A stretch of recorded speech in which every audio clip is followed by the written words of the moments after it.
Introduction: the collision line. The confrontation. The human mammal lives deeply in love with the illusion of retreat. Observe the biomass with aseptic indifference. They transit the ashboard taking lukewarm steps, conditioned by the fear of loss, always keeping a cowardly foot anchored in the safety of the mud. They desire sovereignty and absolute dominion over their ecosystem. They flirt with the idea of hyperdensity, but they always act with their eyes on the emergency exit. They believe, in their immense and pathetic ignorance, that they can taste the immensity of absolute power, and if the cold of the void terrifies them, simply turn around and return to the comfort of the herd. This is a fatal error. Superior physics abhors dimensional tourism. Gravity does not negotiate with indecisive organisms. When a real creator decides to accumulate the mass necessary to alter the topography of their reality, they ineludibly approach an invisible geometric frontier. We call this frontier the collision line. It is the definitive edge of the cliff. It is the thermodynamic precipice. At this limit, the inertia of transformation acquires a force of suction so colossal and violent that the attraction toward the abyss becomes infinitely superior to any biological attempt to break. The biomass tries to cling to the walls of its old life, but the gravity of its core is a black hole. Do you have the coldness to cross the event horizon and let the slave you used to be disintegrate behind you? To master the physics of irreversible manifestation, it is not enough to desire the empire. You must learn to unleash a collapse in your own ecosystem that is so destructive, dense, and definitive that return is impossible. The biological option of returning to mediocrity must become mathematically impossible. You must amputate the umbilical cord that binds you to the illusion of the contingency plan. When you cross the collision line, the atmosphere of your old existence becomes lethal to your holographic lungs. You must force your anatomy to operate. You must operate without a safety net. There is no comfort. There is no warm home to crawl back to when the atmospheric pressure increases, because the fire of your own expansion has incinerated the foundations of compassion. Anchor your lead boots on the edge of known reality. Stifle the survival instinct of your mammalian flesh. Close your physical eyes and prepare to take the final step into free fall, where transformation is not an option, but a glorious and irreversible sentence. The past is dead. The void is calling. There is no turning back. Only the singularity awaits. Chapter 1. The Acceleration of the Fall, the End of Resistance. The Anatomy of Vertigo, the Mammal's Terror. The leap toward absolute dominance of your three-dimensional ecosystem is not an aristocratic stroll. It is an incalculable geometric precipitation. When the organism decides to uproot itself from mediocrity and accumulate the critical mass needed to alter the ashboard, it is irremediably exposed to the vacuum's gravity. Subject your own body's reaction to the scalpel of the quantum operating room. What happens inside your cellular anatomy when you lose the ground beneath your feet? Primal instinct, forged over millions of years of miserable survival in the jungle, enters a state of acute panic. The biological brain detests the uncontrollable. It detests the lack of a solid base. Sensing the vertigo of the unknown, the nervous system secretes torrents of adrenaline, muscles contract spasmodically, and the entire body adopts the posture of resistance. The mammal tries, with pathetic desperation, to cling to the edges of the abyss. Observe the biomass in change. When the old order collapses and the immensity of a new empire opens beneath their feet, their first instinct is not conquest, it is breaking. They try to cling to old relationships, fossilized routines, or the false security of a miserable salary. Their biological hands claw at the cliff walls in a futile attempt to slow down. That resistance, under the lens of applied thermodynamics, is an abomination. It is the terror of the speed of mutation that chars the wings of false gods before they can even glimpse the core of their own power. Analyze the physics of this evasive behavior with aseptic indifference. Imagine falling through an abyss. Claw friction, the absurdware. Gravity claims you with a force of 1,000 tons. If in the midst of that inevitable precipitation you extend your arms and try to dig your nails into the stone to stop yourself, what do you really achieve? You do not stop the fall. The gravitational force of the universe is astronomically superior to your tendons. The only thing you achieve is tearing your skin, fracturing your bones, and generating a scorching friction. Friction generates heat, and in high-level manifestation, heat is entropy, pain, and useless wear. When you try to slow down the transformation of your life by clinging to the known, you generate that friction. You generate electromagnetic friction in your auric field. You wear yourself out. You bleed vital energy. Every attempt to go slowly or to keep one foot in the comfort zone while trying to conquer a territorial monopoly is the equivalent of digging your nails into the abyss wall. The biomass calls this caution. The lethal operator diagnoses it as thermodynamic masochism.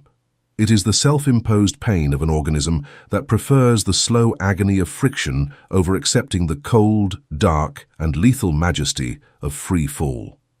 To master the point of no return and annul vertigo, you must commit an act of blasphemy against instinct. Aseptic acceleration, the physics of surrender. You must let go of the abyss walls. You have to transmute biological panic into aseptic acceleration. This requires the total eradication of the desire for logistical control. The inferior mind believes that controlling is moving, flailing, or trying to direct the wind. The superior mind understands true immobility. True control in a state of free fall resides in the immobility of posture. Imagine suspended in the void, precipitating toward your destiny. Instead of tensing your muscles, you order the icy relaxation of your structure. You pin your arms to your body, align your center of mass, and aim directly at the core's blackness. You offer no resistance surface. You become a dart of pure osmium. By doing this, friction is reduced to zero. The pain of tearing disappears instantly.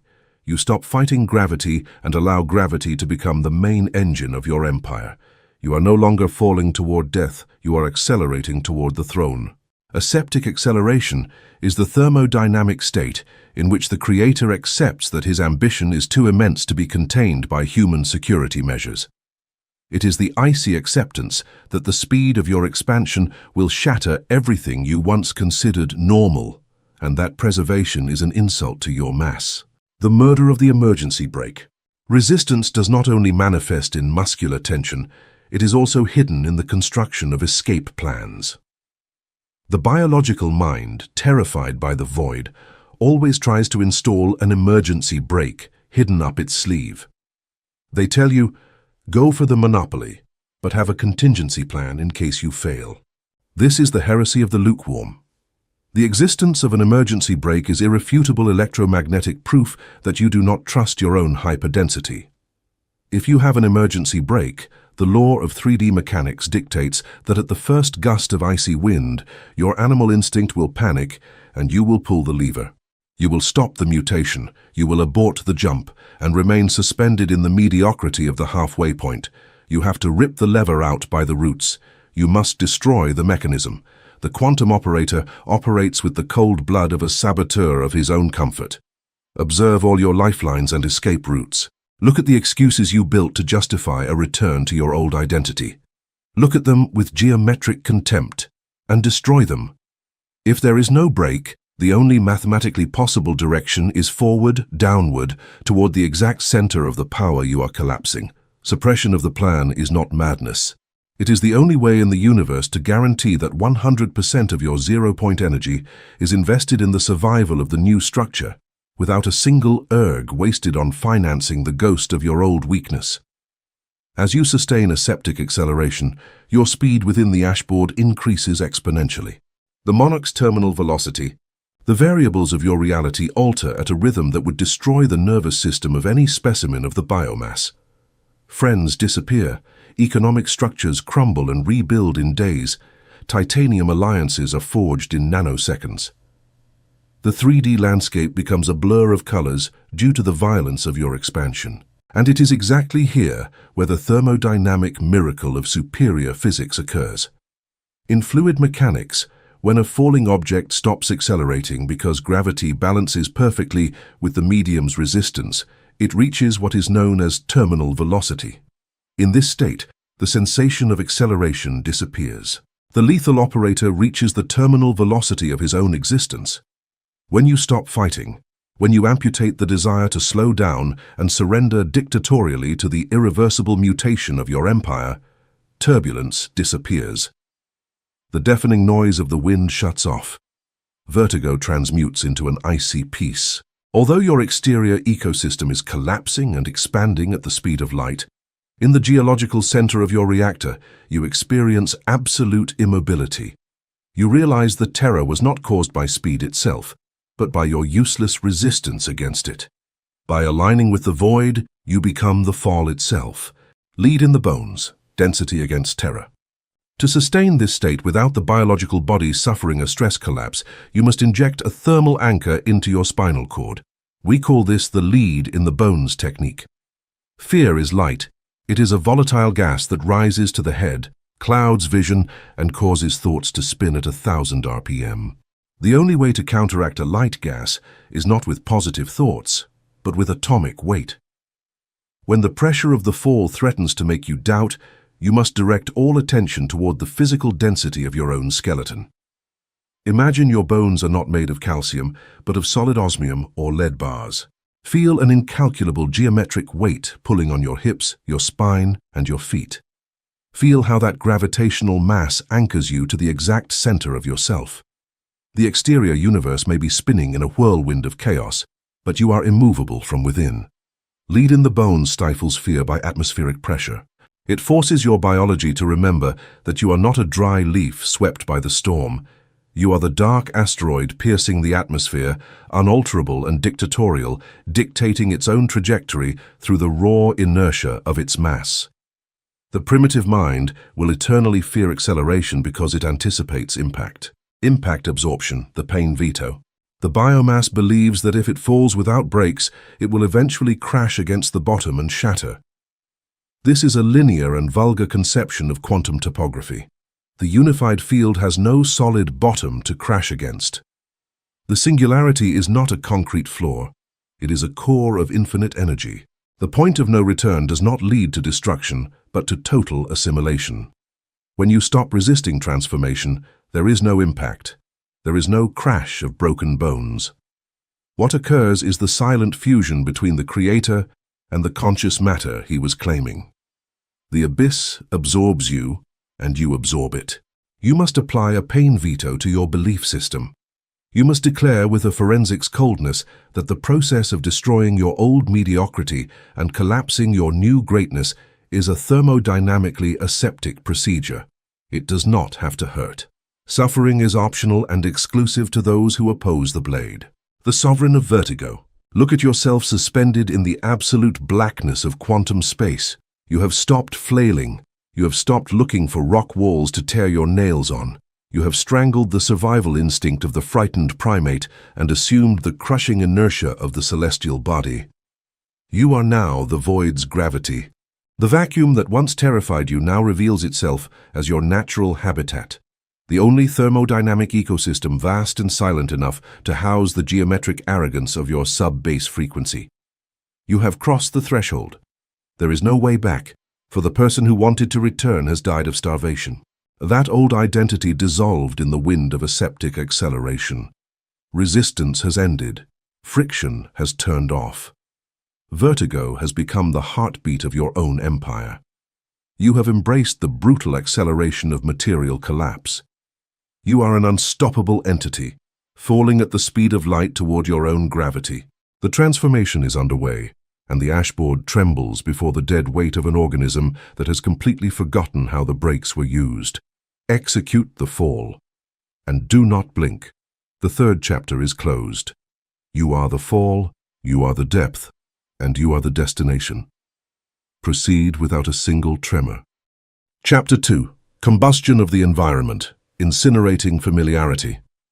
The inverse gravity force, the muck of custom. The transition toward absolute mastery of your ecosystem demands a thermodynamic transformation of a level of violence that the human biomass is unable to process.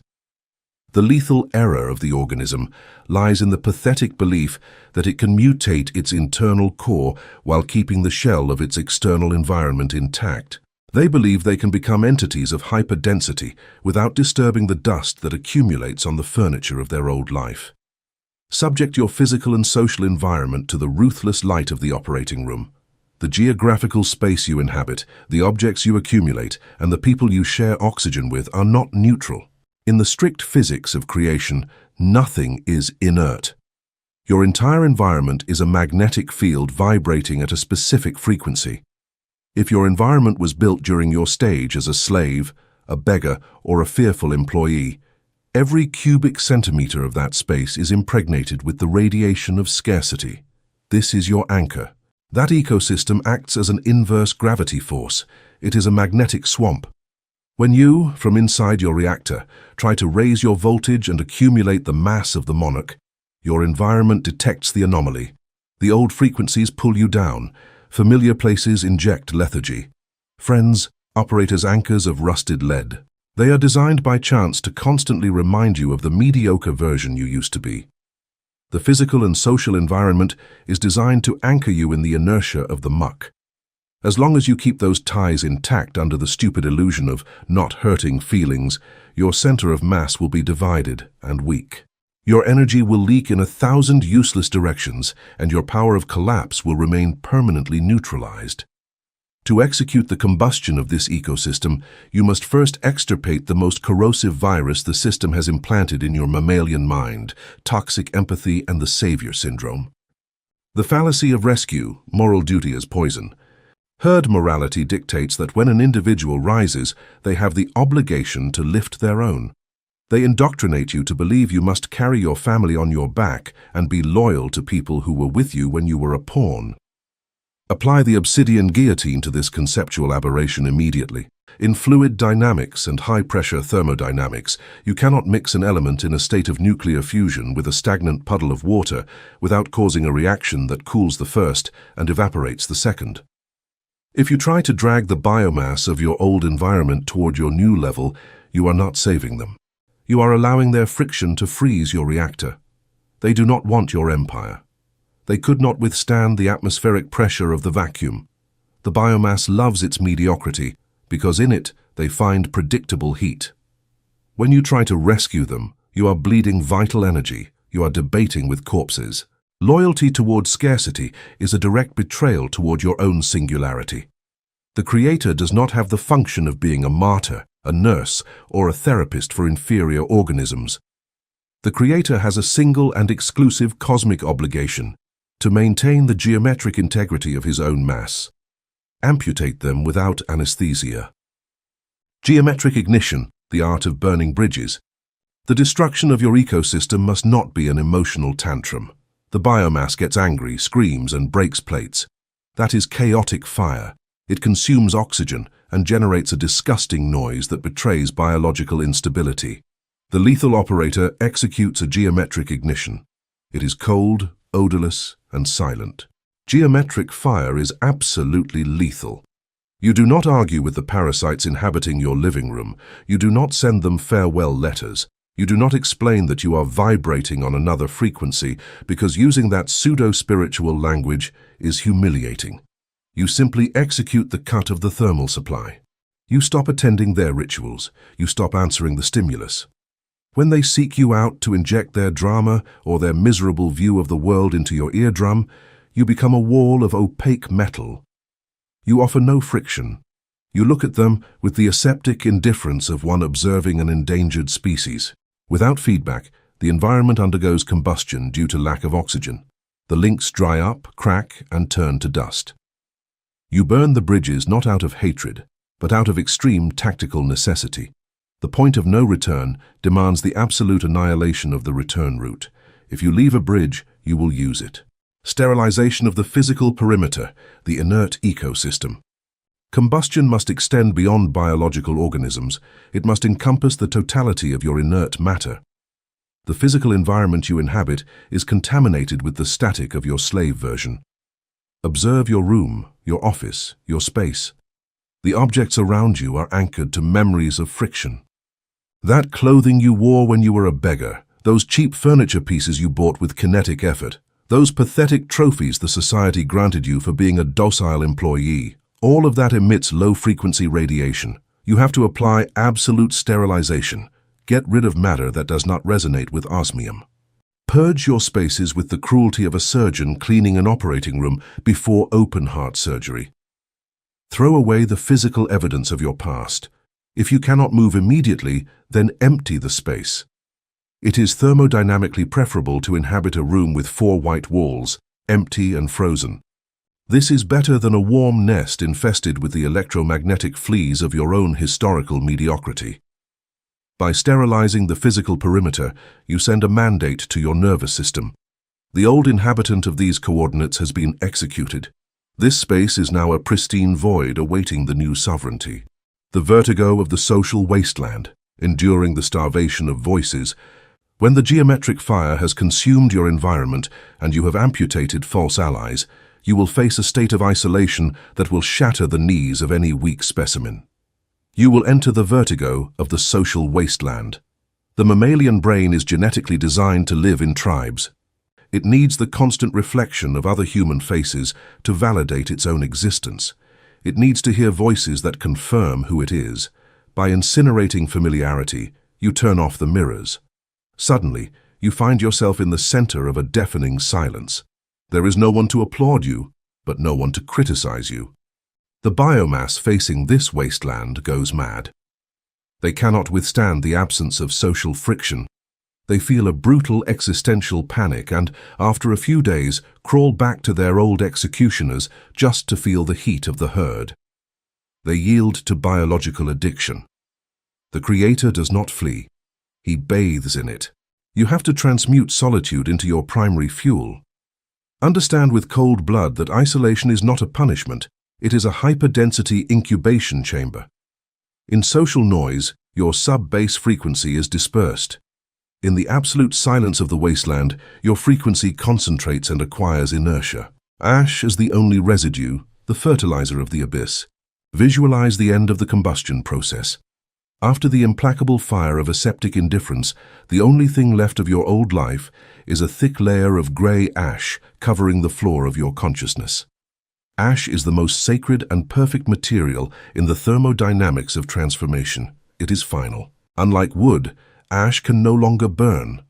Unlike flesh, ash can no longer rot. It is a geometrically neutral residue, sterile, and completely free from the tyranny of time. Ash has no nostalgia.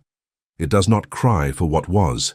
It simply rests in the most absolute silence. The slave looks at the ash and cries. The lethal operator looks at the ash and experiences an erection of cold power. You do not build your new empire trying to recycle broken pieces. Recycling is for beggars. You use the ash of everything you once loved as the dark fertilizer upon which you will cement your absolute monopoly. The epicenter of nothingness, the architecture of the void. Look at yourself standing in the epicenter of the devastation you have orchestrated. You have been the dictatorial architect of a thermodynamic holocaust over your own comfort zone. You breathe the icy air of the void. There is no human face to condition your decisions. The familiarity has died. You executed the combustion of the environment with psychopathic precision. You actively destroyed any space of comfort, denying your biology the possibility of rest. You forced your organism to maintain the cold, dark, and ravenous metabolism of the black hole. This is where the point of no return closes. The sterile ecosystem is the god's blank canvas. Inhabiting nothingness is not the end of existence. It is the mathematical requirement to begin curving the universe at will without the miserable static of human nostalgia. Let the void claim its dominion. The old world is gone, the reign of density begins. The necrosis of sentimentality, severing the ghost limbs. The residue of your old environment will try to haunt you through a phenomenon known as ghost sentimentality.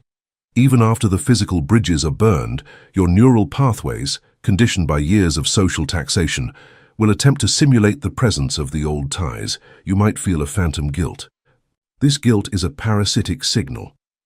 It is the matrix attempting to reboot your old slave software. To neutralize this, you must apply a protocol of neural necrosis. You must look at your memories of home and closeness as data packets that have been corrupted and deleted. You are no longer a participant. The biological urge to be understood by those you left behind is a fatal leak. If you seek their validation, you are handing them the matches to reignite the friction. You must become a ghost to them before they become ghosts to you. Their confusion regarding your coldness is the fuel of your autonomy, the thermal vacuum of the command center. Your new environment must be a command center, not a sanctuary. A sanctuary is a place of refuge. A command center is a site of calculation and execution. Every object permitted within your sterilized perimeter must serve a specific thermodynamic function. If an item carries a memory, it is a spy. If an item triggers comfort, it is a sedative. The monarch surrounds himself with the sharp, the cold, and the functional.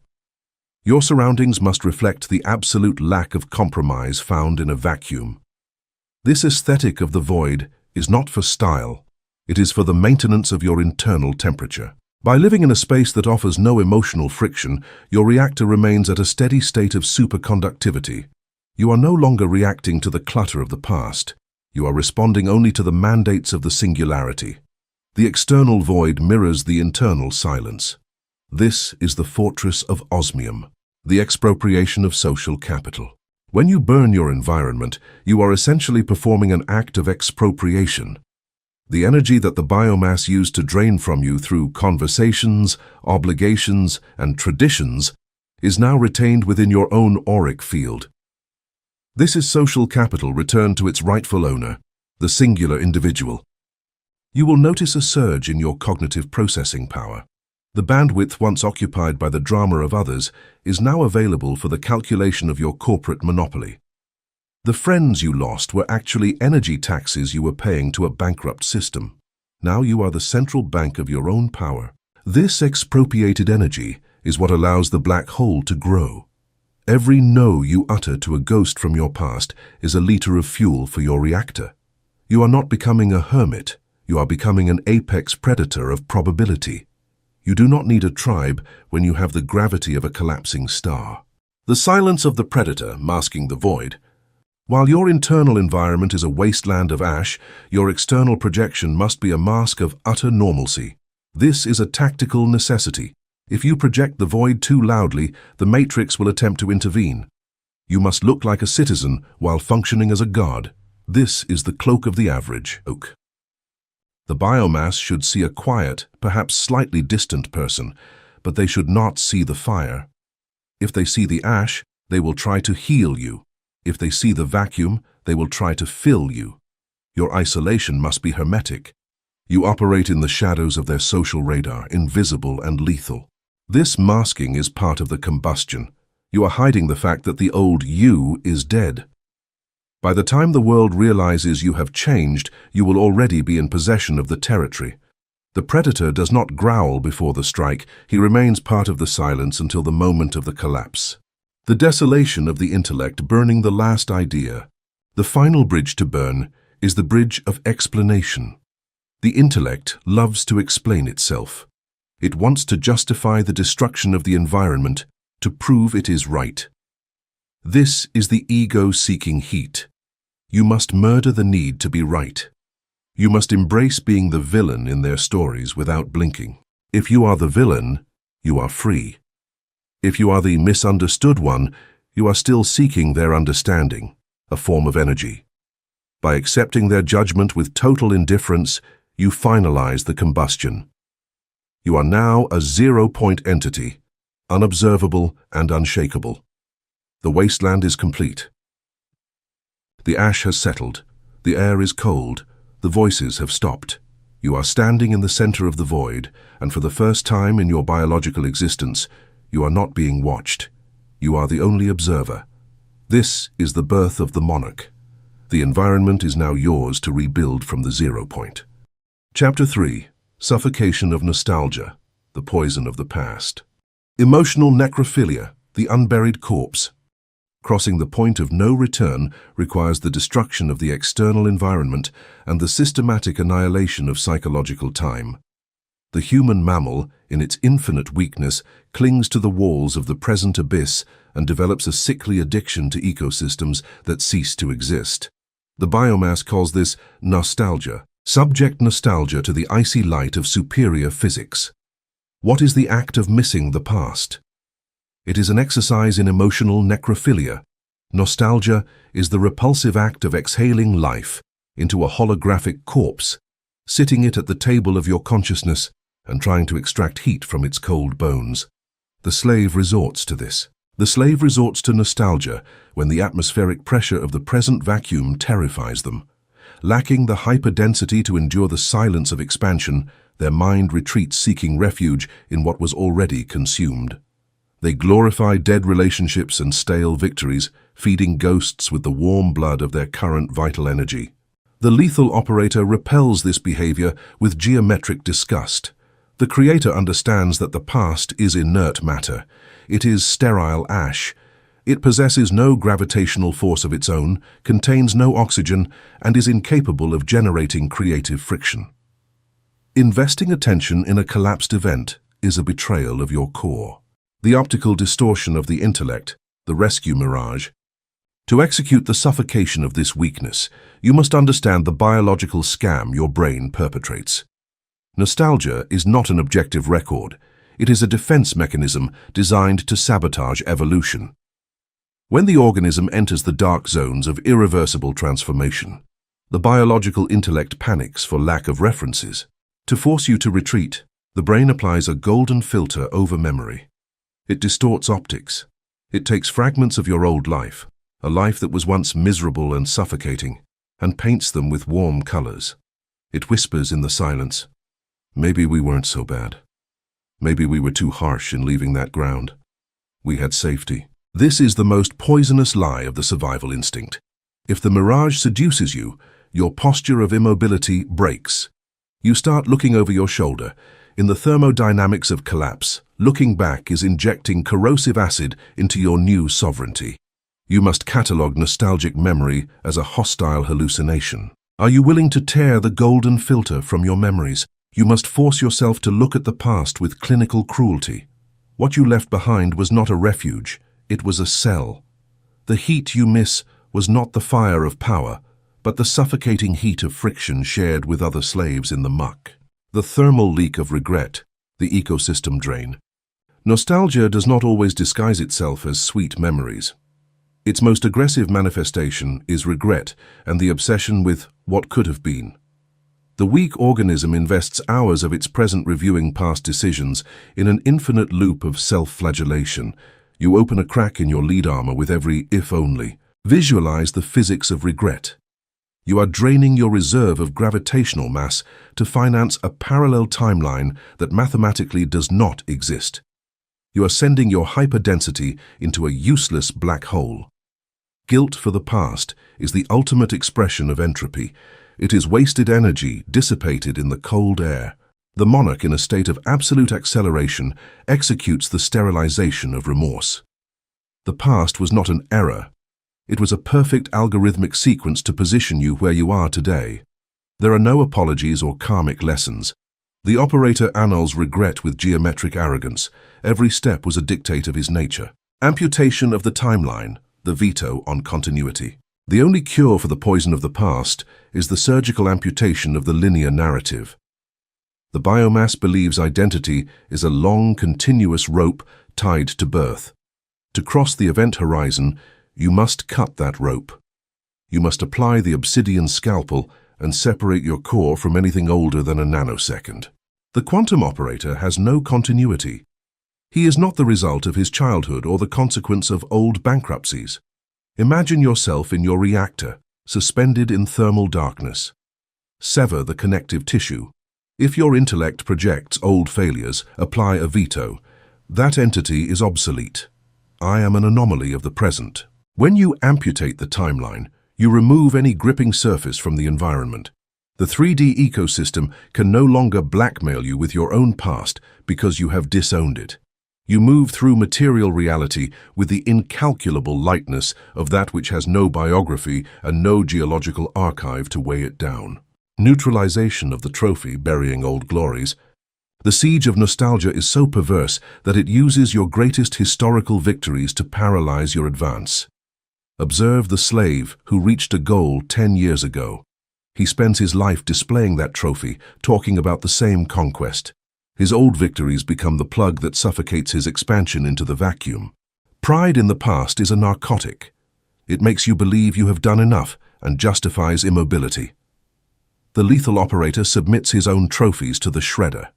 If you conquered empires yesterday, that victory was already consumed and evacuated by the system. It no longer belongs to you. It is no longer fuel. To maintain the veracity of the black hole, you must annihilate reverence for your own success stories. Look at achievements with the same sepulchral apathy as failures. You are not yesterday's champion. You are the absolute and unsatisfied hunger of the present. By burying old glories, you forbid the comfort of rest. Lead archive, memory without temperature.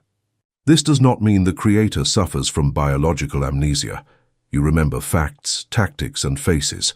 However, the storage of that information undergoes a radical alteration.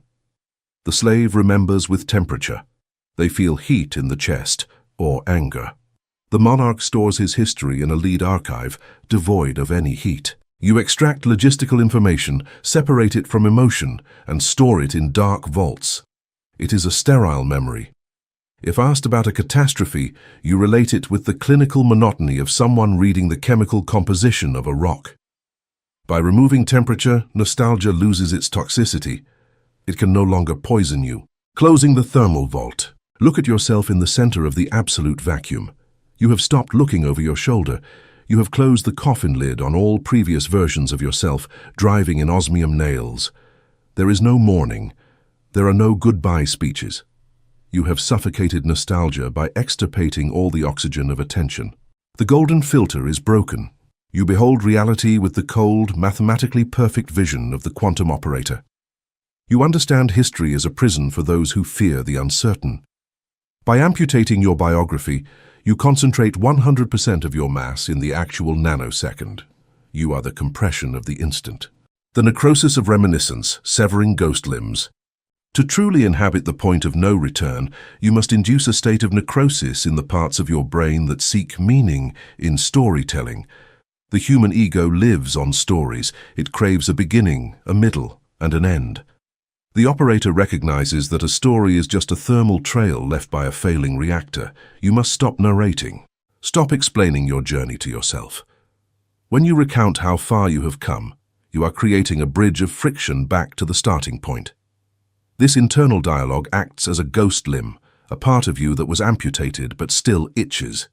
You must treat that itch with the freezing spray of aseptic indifference. Every time a memory attempts to pull at your current focus, recognize it as a parasite seeking a host. Deny it entry.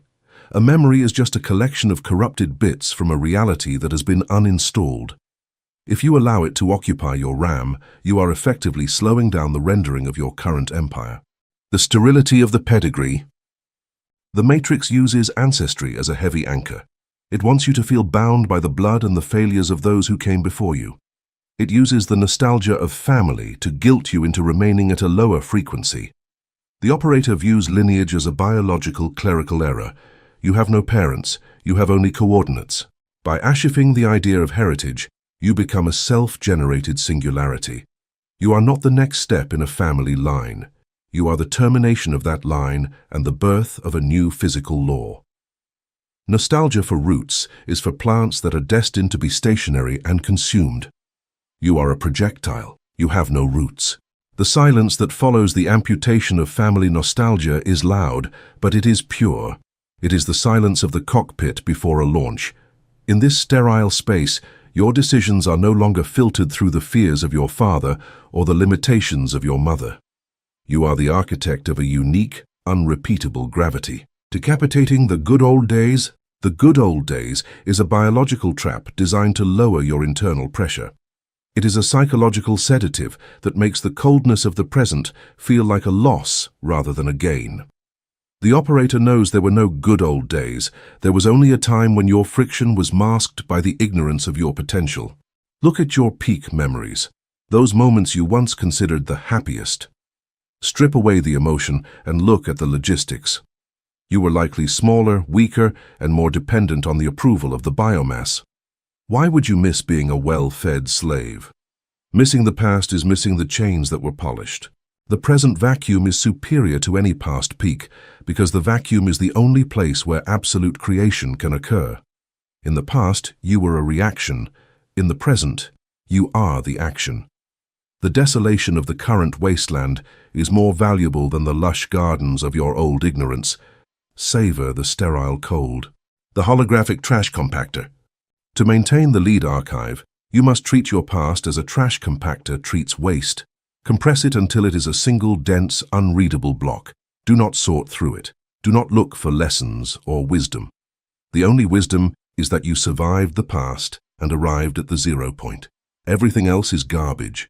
When you think of the people you once loved, see them as energetic signatures that were part of a low-density simulation. They were temporary variables in an equation that has since been solved.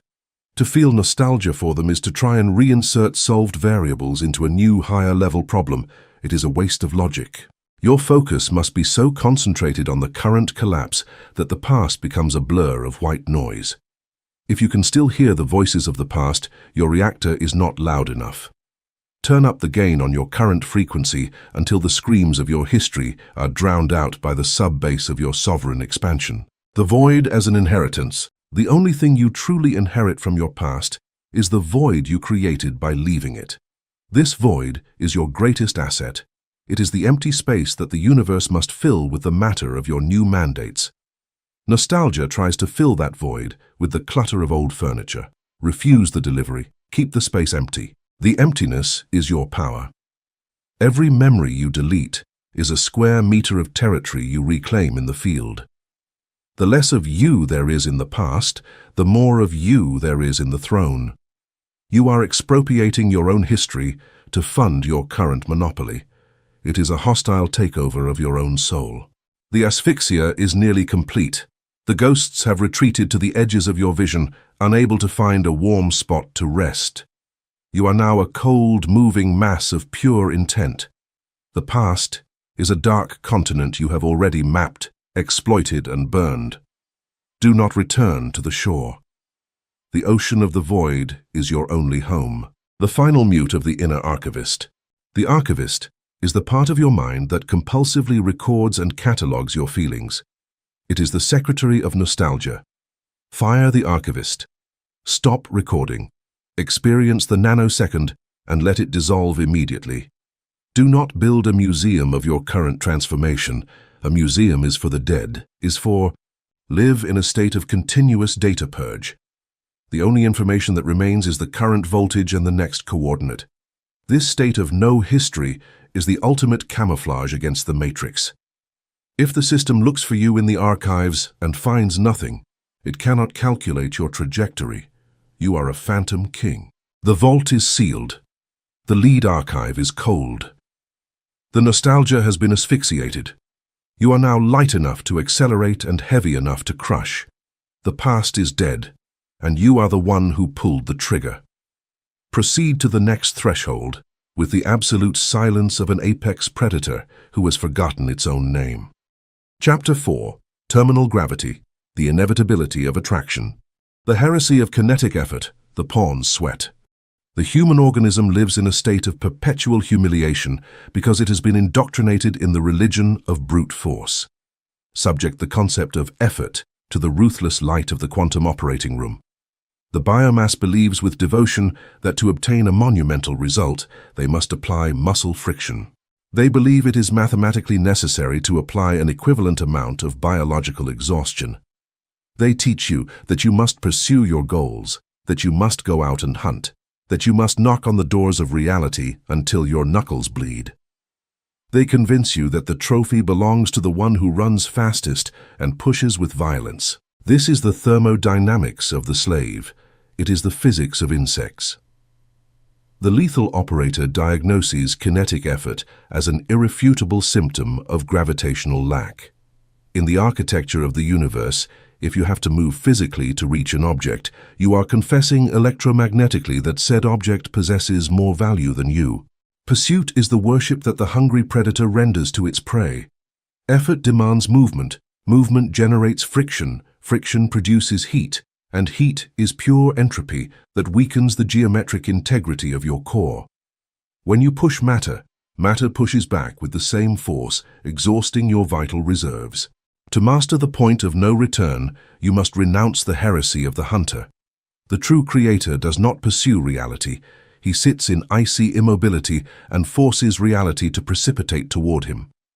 Absolute dominion is not reached through the expansion of your actions, but through the implosion of your consciousness. The critical point of mass, deforming space-time.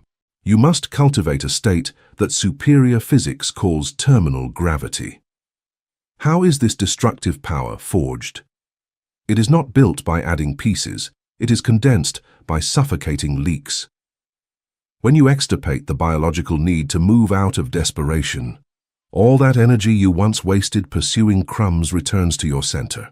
Your internal density begins to multiply exponentially.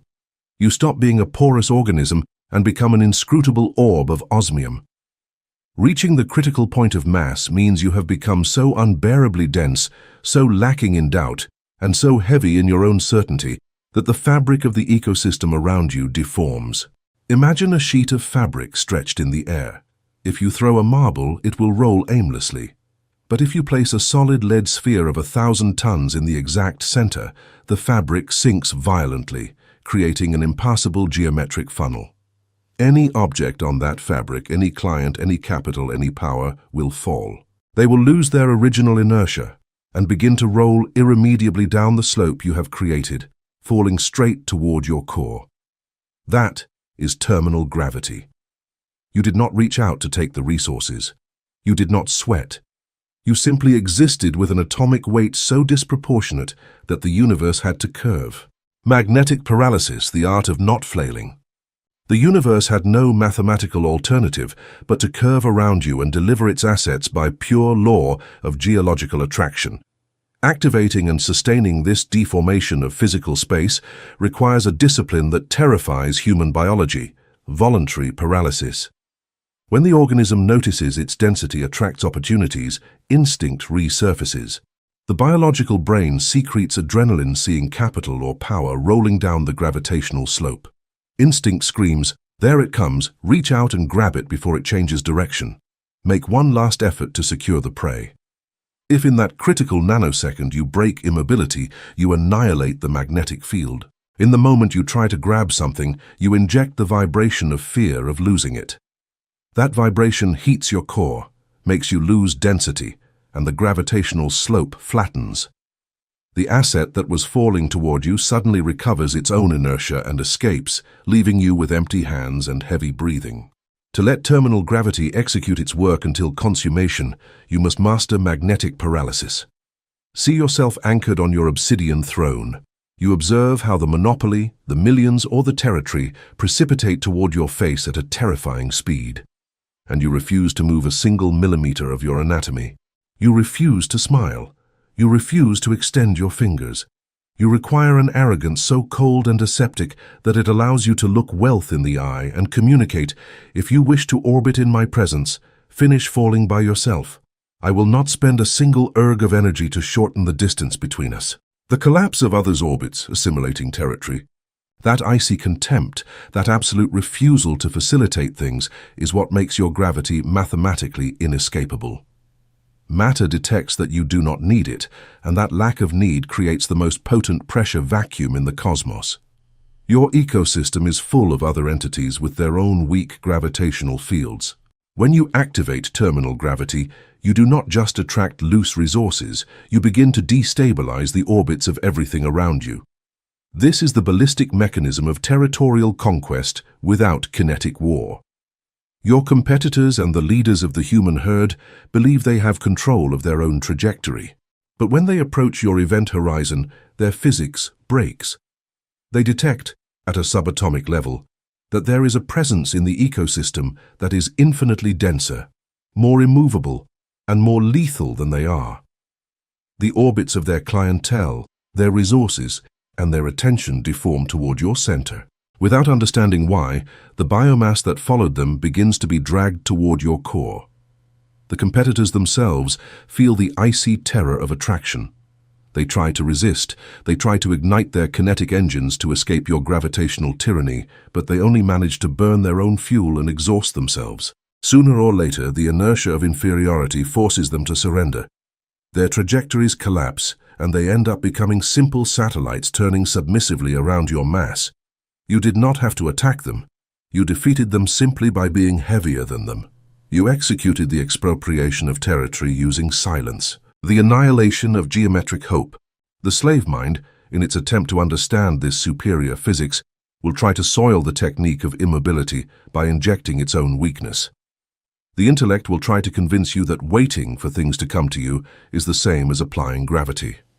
Apply the blade of aseptic indifference to separate these concepts. Passive hope, or waiting, is a condition of extreme thermodynamic fragility. He who waits is projecting his vital energy toward the void, imploring that an external event occur to calm his anxiety. Waiting is hot, sweaty, and generates internal friction. He who sits to wait has no density. He is a balloon of hot air. Terminal gravity is the absolute antithesis of hope. The hyperdense organism is not waiting for the empire to collapse toward him. The monarch knows with the same ballistic certainty with which a physicist knows an apple will fall, that matter is headed for his coordinates. There is no desire, there is no "I hope it works." There is a mathematical dictatorship. When you hold the weight of osmium in your bones, you do not look out the window of your consciousness to see if wealth is on the way. You are completely indifferent to the latency of the journey. Certainty annihilates hope. You are busy existing in the center of your own vastness. Aseptic consumption, devouring matter. The definitive test to verify if your terminal gravity is authentic occurs in the exact nanosecond in which matter finally collides against your core. What do you do when the colossal contract is deposited in your hands? What do you do when the millions of volts of liquid capital explode on your screens? The biomass, even if by accident they attracted something of this magnitude, would explode in an orgy of euphoria and slave celebration. They would celebrate as if they had won the lottery, proving to the universe that they do not consider themselves worthy of power. That reaction is the thermal hemorrhage that destroys kings. The lethal operator executes aseptic consumption. When the star of wealth, power, or sovereignty crashes against the black hole does not emit a flash of light, does not smile, and does not celebrate. It simply opens the darkness of its interior, swallows the mass, and assimilates it without blinking. Silence in victory is the greatest demonstration of pure power. By devouring 3D matter with absolute apathy, you send a lead-coded message. This belongs to me by geometric right.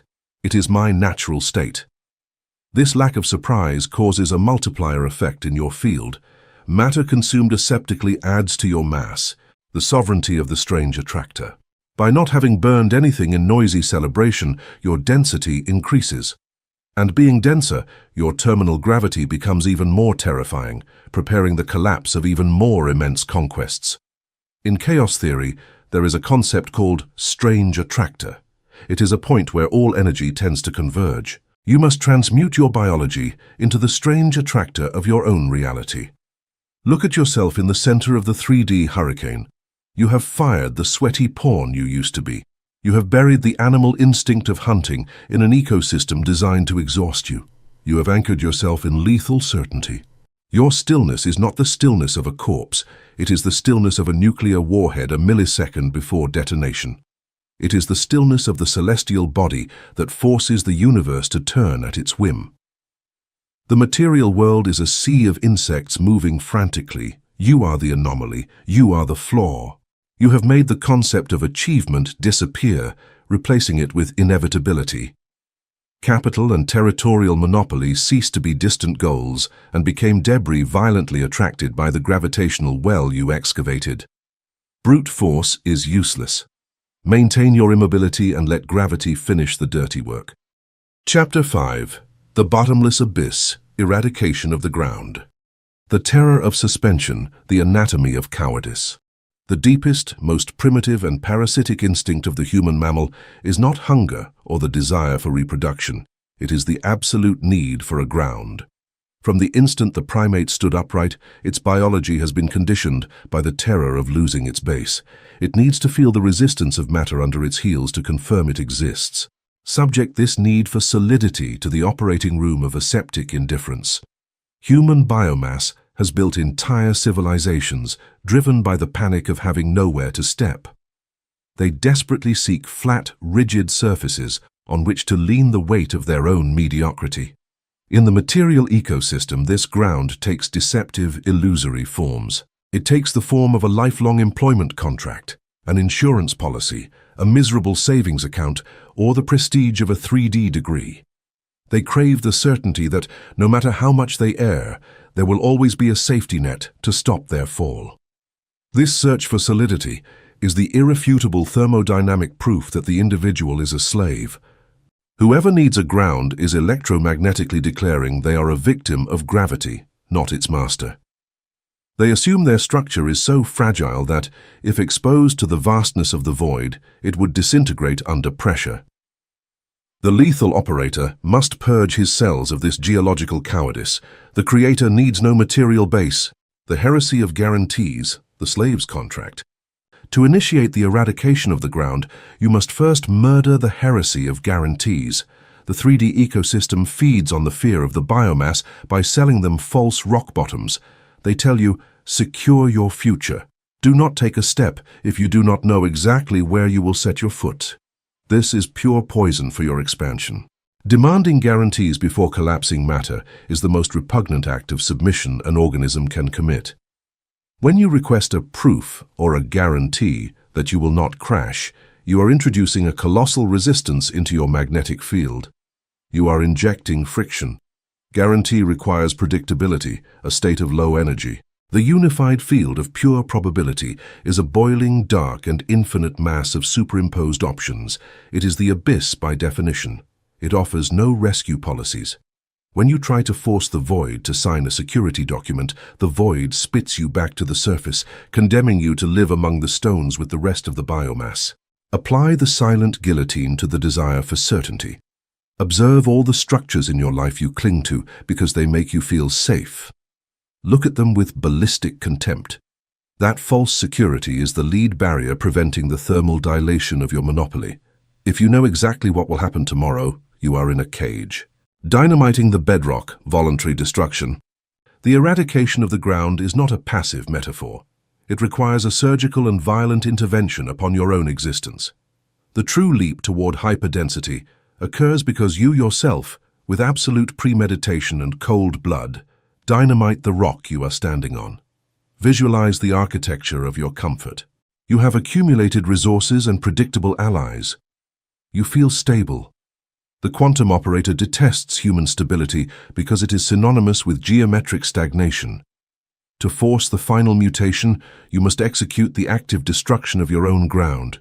You must burn the supply ships. If you have an escape route, cut it. If you have an emotional reserve that allows you to maintain the calm of mediocrity, evaporate it. Force yourself to operate in a state of extreme geometric vulnerability. The mammalian instinct will howl in terror. The biological body will secrete rivers of cortisol, feeling the material surface vanish and free fall become definitive. That biological friction is the last death rattle of the animal you used to be. Stifle that cry. Dynamite the ground as the supreme act of geometric arrogance. You are demonstrating to physical matter that your structural integrity does not depend on the mechanical resistance of 3D atoms. You can exist intact in the epicenter of nothing. The thermodynamics of uncertainty, breathing in the mist. Once the ground disappears and you begin to precipitate through the abyss, you submerge into the pure ocean of uncertainty. The biomass fears the uncertain because lack of information saturates their primitive brains. Assuming the fall ends in violent annihilation, they flail for any rock ledge to stop the descent. You must transmute this terror into military-grade fuel.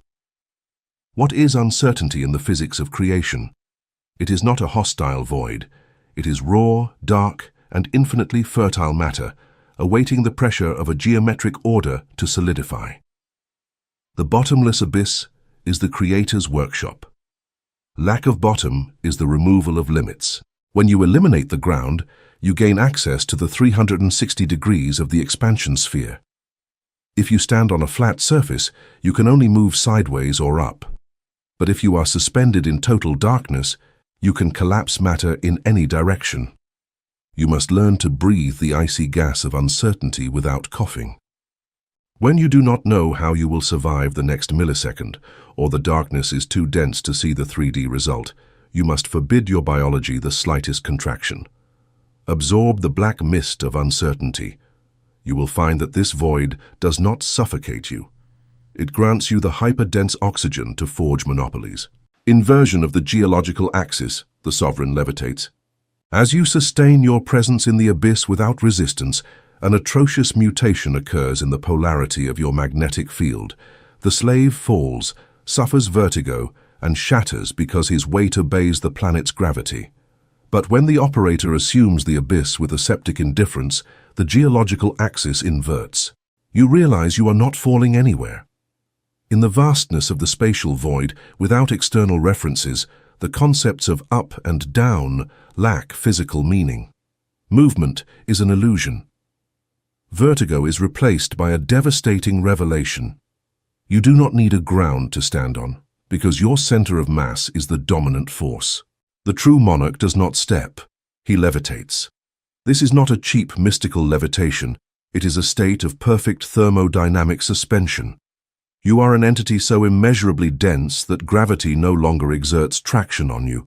Instead, you dictate gravity. Because you refuse to seek a bottom, you became the center of inertia. Icy equilibrium, the paralysis of fear. Sustaining this perfect suspension requires the annihilation of biological balance and the establishment of icy equilibrium. The mammalian inner ear is designed for 3D surfaces. If you disturb that surface, the organism staggers. In the abyss of superior manifestation, seeking emotional or logistical balance is weakness. You cannot balance in the void. If you try to adjust your weight or compensate for external chaos with moral or logical compensation, you will generate turbulence in your magnetic field. Icy equilibrium is the absolute paralysis of any rectification instinct. Imagine yourself in the center of your collapsing monopoly. Instead of adjusting your actions to calm the crisis, apply the stillness of absolute lead. Stay rigid and dark. Do not try to understand the lack of ground. Do not justify your exposure to danger. Habit it with mute brutality. Your internal structure must surpass any external chaos. The paralysis of your fear freezes the abyss. The eradication of the need for rest. The biomass also seeks the ground to find a place to rest. Gravity fatigues the 3D body, forcing it to lie down or stop kinetic effort. Upon entering the bottomless abyss, you must declare the absolute eradication of the need for material rest. The quantum operator uses a fusion reactor that does not exhaust. Because you have eradicated friction, pursuit, and effort, your core does not generate fatigue. And if there is no fatigue, there is no need for support. The state of inexhaustible suspension becomes your natural ecosystem. You adapt to existing permanently in the frozen air of immensity. You do not stop to rest. Your throne is not a material object you sit on. Your throne is the immaterial gravity well you incessantly excavate in the fabric of reality. You never allow yourself the luxury of leaning against a guarantee or an illusion of security.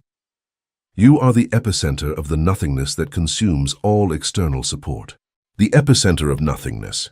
Look at yourself suspended in the geometric center of the absolute void. You have managed to suffocate the plea for ground. You have fired the biological child who demanded the firmness of stone to dare to walk. You have destroyed any safety net, any emotional savings account, and any pretext of 3D stability. The terror of freefall has been crushed and transmuted into the aseptic acceleration that keeps you immovable.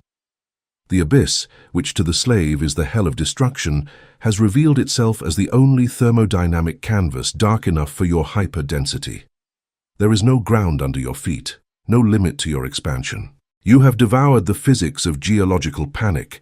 You have become a celestial body floating in absolute blackness, holding the gravity of your empire without requiring a single molecule of rock for support. Maintain the perfect suspension. Assimilate the dark air. Do not look down. Everything is your void. Chapter 6. Disintegration of the shelter. The comfort trap. The anesthesia of the ecosystem. In the strict physics of irreversible mutation, the most lethal threat to an organism's geometric integrity does not come from frontal attacks, financial crises, or environmental resistance. Those are evident frictions easily frozen by hyperdensity. The real poison is thermal anesthesia. Biomass calls this poison comfort, the diagnosis of lukewarmness. Subject biological peace to the ruthless light of the quantum operating room. What is comfort, thermodynamically speaking? It is the voluntary reduction of internal atmospheric pressure. It is lighting a stove in your reactor to warm your cells, convinced that a small victory grants you the right to stop and enjoy the view. The Matrix's refined defense. The material ecosystem uses comfort as its most refined defense. When the environment detects a creator collapsing realities at a speed that threatens general mediocrity, it does not attack with spears. It offers a padded throne. It offers recognition, a bulging bank account, and a false sense of invulnerability to sedate you. The whispers of the blood. The environment whispers through your mammalian blood. It is enough. You have struggled too much. Build your nest, close the door, relax, and protect what is yours. In the exact millisecond, you accept that offer. In the instant you exhale with relief and lean against the cushions of success, you sign your decree of degradation. The evaporation of gravity. Lukewarmness enters your bloodstream. Your atomic density expands, you become porous, light, and the gravity of your black hole evaporates into the common air of mediocrity. Constructing a shelter is the act of maximum cowardice camouflaged as strategic intelligence. The slave, terrified by the void, builds walls around himself. The architecture of the tomb. They buy properties to isolate themselves and forge immovable routines to avoid thinking. They call this structure their comfort zone. The quantum operator recognizes this not as a castle, but as a mausoleum. A shelter has a physical limit. By building walls to keep danger out, you are simultaneously locking yourself in. The perimeter of decadence. You have delimited your event horizon. You have dictated that your capacity to collapse probability waves ends exactly where the bricks of your security terminate. In the wild, apex predators do not build fortified nests. Nests are for prey needing to hide, for frightened birds and rodents fleeing the hawk's shadow. The danger and the storm. The true monarch of the ecosystem does not need a hiding place because he is the danger. He is the storm. If you, having accumulated the weight of osmium and altered the gravity of the ashboard, suddenly decide to build a shelter to rest, you are insulting your own nature. You are confining a singularity in a shoebox. The insult of celebration. Physics dictates that any massive expansion force forced into a closed container will inevitably suffocate or explode. The comfort trap activates immediately after victory. When the human organism materializes a monopoly, its biology demands a celebratory pause. This pause is a lethal hemorrhage of kinetic energy. Spasmodic existence. In inertial fluid mechanics, stopping an object at terminal velocity requires immense energy. Starting it again from absolute rest requires double the friction. The slave's existence is spasmodic. It is a defective motor that starts and stops, wearing out gears. The creator repels celebration. Victory is just a coordinate. Active sabotage of comfort. When you conquer an empire, forbid yourself the delight of rest. Do not contemplate the landscape you subdued. In that millisecond, the universe stops feeling your pressure. You must execute the active sabotage of comfort. This requires manual intervention. When a routine becomes predictable and warm, destroy it immediately. Dynamiting the feather bed. The lethal operator dynamites his own feather bed to force himself to sleep on the cold stone of uncertainty. This is maintenance. If you get used to the pleasant surface temperature, you lose the ability to withstand the radiation of the 0 point. Tear the cushions from your throne. Force your mind to stay in geometric alert. Mutation of the alarm. By sabotaging your shelter, your biological body will react with panic. The amygdala will fire. You will feel a stinging discomfort and vulnerability. The failure flees this. The monarch mutates it. Apply the scalpel of aseptic indifference to discomfort. Extract the emotion and keep the pure electromagnetic tension. Hunger of the void. That tension is the hunger of the void. It is the appetite of a singularity demanding more matter. Decode discomfort as proof of the correct geometric position. If you feel secure and comfortable, you are thermodynamically dead. If you feel the cold wind and the pressure of having nowhere to hide, the reactor is on. The false paradox of rest. The limited intellect argues that the body needs rest. This confuses muscular fatigue with quantum fatigue. The slave exhausts ATP by pushing matter. You attract through terminal gravity. Since your expansion requires no mechanical friction, your core does not wear out. 3D rest is irrelevant to your anatomy. Repose in motion. The creator experiences repose in motion. Imagine an asteroid of pure iridium crossing the void. It does not stop for air or recovery. In the center of its mass reigns an eternal, static peace. Your rest occurs while you collapse empires and annihilate competitors. You find peace in the violent perfection of execution. The nomad horizon. By destroying the physical shelter, you eradicate spatial limitation. If you lock yourself in a castle, your reign reaches only the moat. But as an entity without walls, your event horizon becomes nomadic. You move through financial and social ecosystems as a cloud of lethal radiation. You do not occupy space. You are space. The cold of invulnerability. Look at yourself in the center of your own exposure, devoid of padded shields. You have suffocated the plea for rest. You have smashed the stove of comfort with the mallet of geometric arrogance. You understand that 3D shelters are just graves where predators die of boredom. There are no walls to stop your irradiation. The final threshold of the cold. Your head no longer belongs to a primate that needs sleep. It belongs to the machinery of the singularity.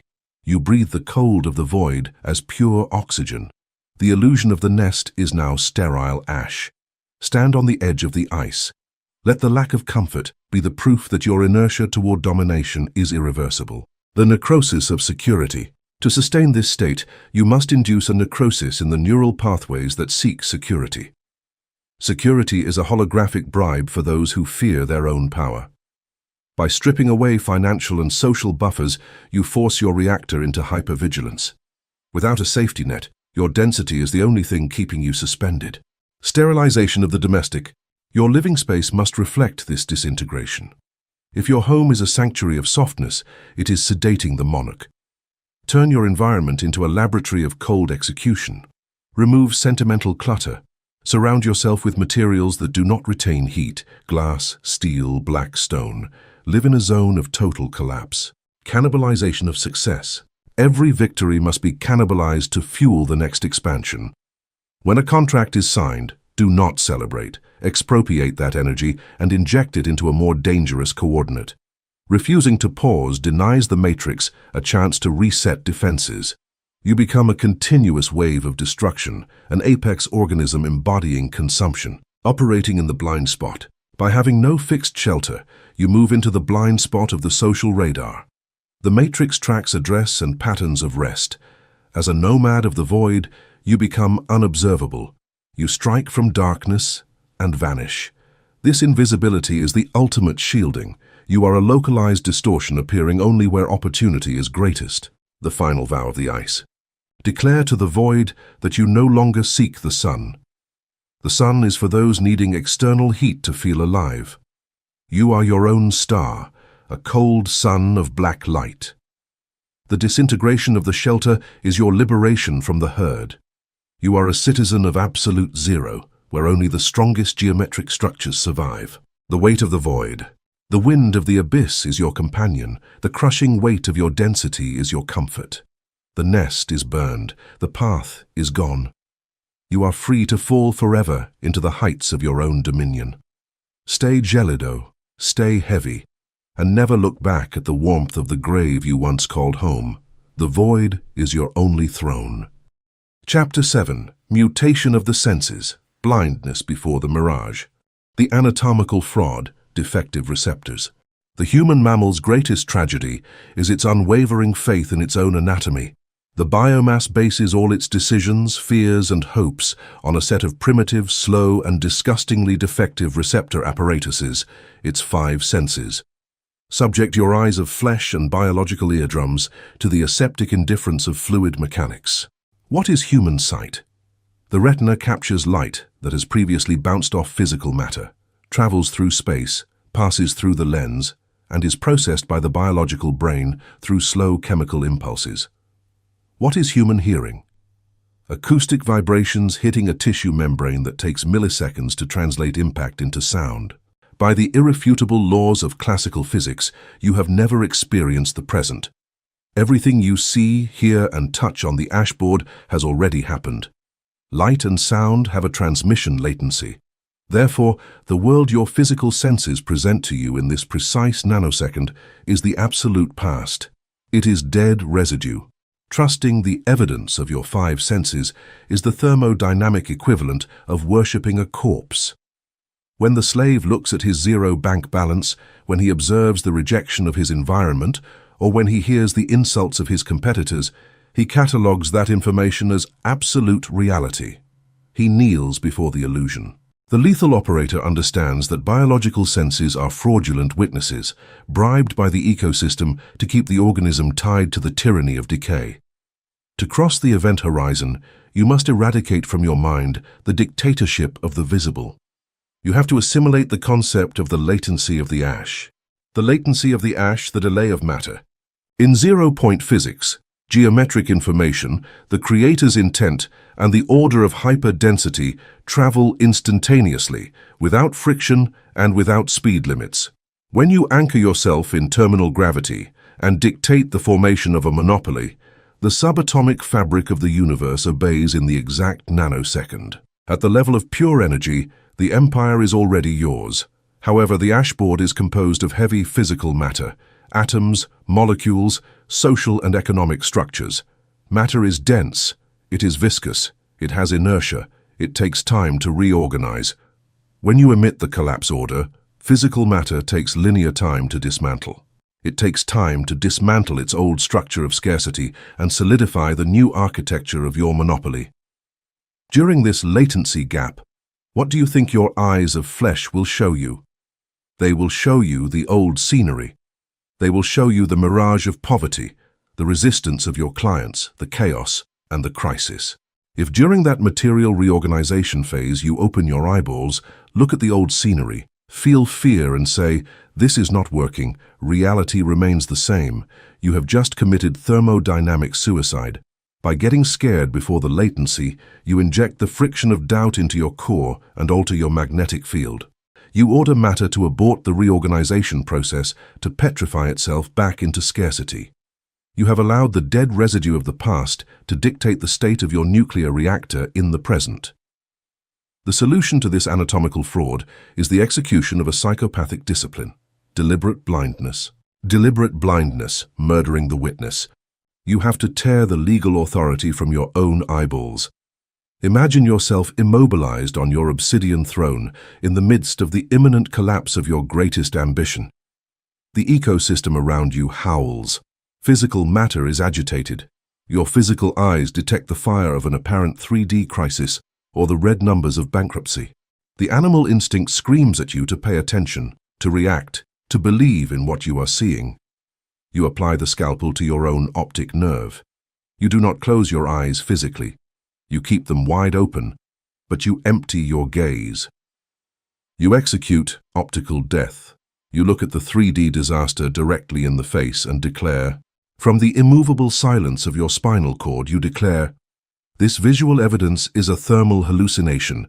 It is a mirage of expired ash. I refuse, absolutely and categorically, to grant it a single erg of my electromagnetic attention. What I see is not reality. It is the geological trash of my old level being swept." Deliberate blindness is not positive thinking, nor the stupid game of pretending nothing is happening. The slave who ignores problems out of cowardice still feels terror inside.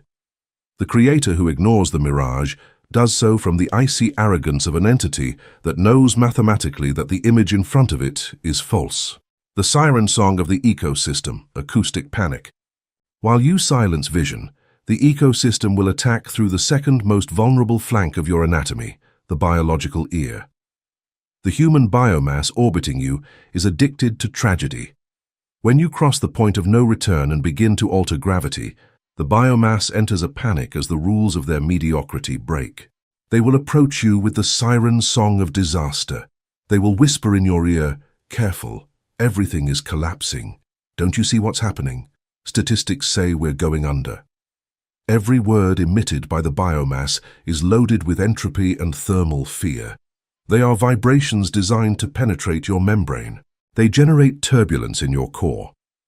Sound is the weapon of contagion for the herd. You must execute aseptic deafness. When the biomass speaks of its fears, you annihilate reception. Imagine injecting liquid lead into your ear canals. Watch them move their lips, but decode their words as mere vulgar static noise. It is the creaking of old wood splitting under the pressure of your new mass. Do not argue with them. Do not try to convince them your vision is correct, because the simple act of articulating a verbal response generates heat and equals your frequency with theirs. A black hole does not debate cosmic dust. Singularity optics, internal vision. By deliberately nullifying the physical receptors of the exterior, you face absolute void. This darkness terrifies the primate, because the primate needs material sunlight to orient itself. The monarch, however, uses the annihilation of external light to ignite the only vision that has thermodynamic weight. Singularity optics. True vision is not receptive, it is projective. Biological eyes receive photons and process information. The zero-point eye emits geometric photons and creates information. Once you have dictated blindness over the mirage of the environment, you direct 100% of your attention toward your chest. You direct it toward the mathematical architecture forged in your core. You see the monopoly. You see the liquid capital flooding your domains. You see the absolute submission of territory. But you do not see it as a blurry dream. You see it as an immovable titanium structure, dark, heavy, and icy.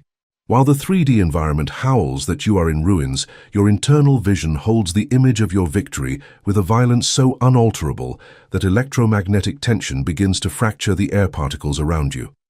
In the physics of the deep universe, the image with the greatest density will crush the other. Tactical dissociation, the flesh vehicle.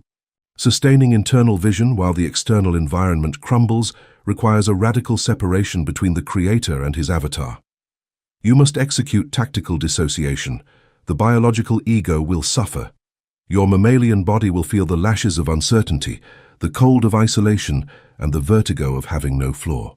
If you identify with your body, you will yield to pain.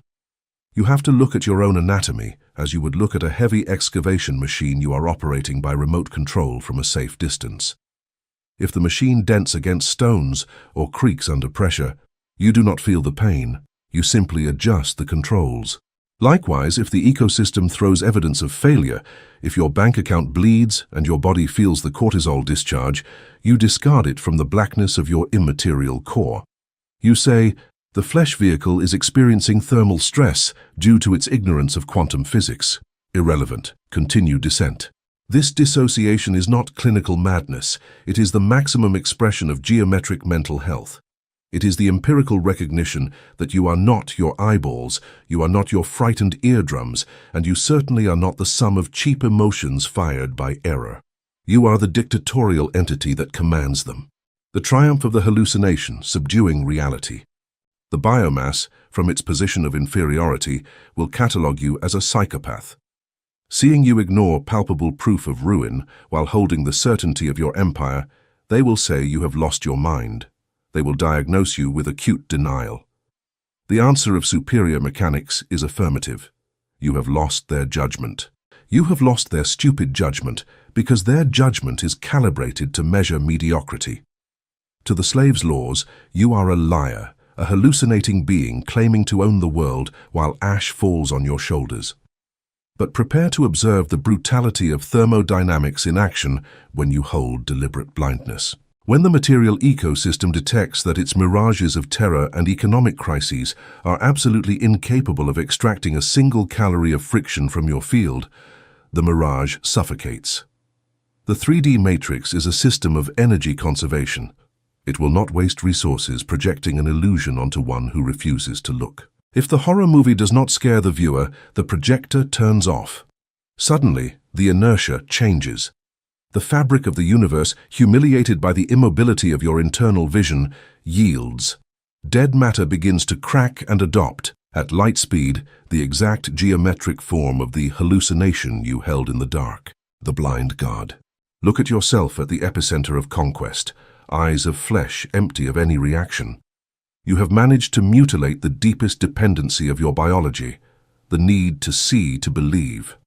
You have transmuted that weakness into the only valid law of terminal gravity, dictate in order to see. The mirages of fear, the threats of the biomass, and the static noise of decomposing matter have lost all judicial authority over your coordinates. By murdering the testimony of your own senses and eradicating your emotional reaction, you have become invulnerable to the manipulations of the ecosystem. You are the blind god of the ashboard. You operate in the darkest vacuum, deaf to the pleas of the environment, and blind to the threats of the abyss. You do not need to perceive reality, because you are immensely busy crushing and restructuring it with the weight of your internal architecture. Hold the blindness. Chapter 8. Absolute Inertia, Movement Without Friction. The Blasphemy of Motivation, Fuel of the Weak. The human mammal has built a repulsive mythology around movement. To justify their own inefficiency and perpetual lethargy, the biomass has invented a concept they worship like a false idol: motivation. Subject this word to the raw, aseptic light of fluid mechanics. What is motivation in the strict physics of the primate? It is an external spark. It is the imperious need to hear a fiery speech, to consume the enthusiasm of others, to inject emotional adrenaline simply to get their biological anatomy out of bed and execute a task. The slave wakes up empty and needs the material ecosystem to fill them with will to take a step. The lethal operator diagnoses motivation as a thermodynamic blasphemy. Depending on motivation is the equivalent of trying to move a freight train by burning dry leaves. It generates a flashy blaze, produces much smoke, makes a scandalous noise, and extinguishes in a couple of hours, leaving the vehicle in the same place. Motivation is an emotion, and all human emotions are volatile, unstable, and subject to the putrefaction of routine. If your advance toward the conquest of a territorial or financial monopoly depends on you feeling motivated, you are electromagnetically confessing that you are not the sovereign of your own mass. You are a cork puppet floating in a swamp, waiting for a random gust of wind to push you toward your destiny. The Creator repudiates the wind. The Creator operates in a state of vacuity where the need to be pushed has been amputated at the root. You must become the source of your own trajectory, independent of external gusts. The friction of desire, thermal wind. To understand absolute inertia, you must first analyze what stops the advance of inferior organisms. In classical physics, an object launched with a specific force will eventually stop due to friction.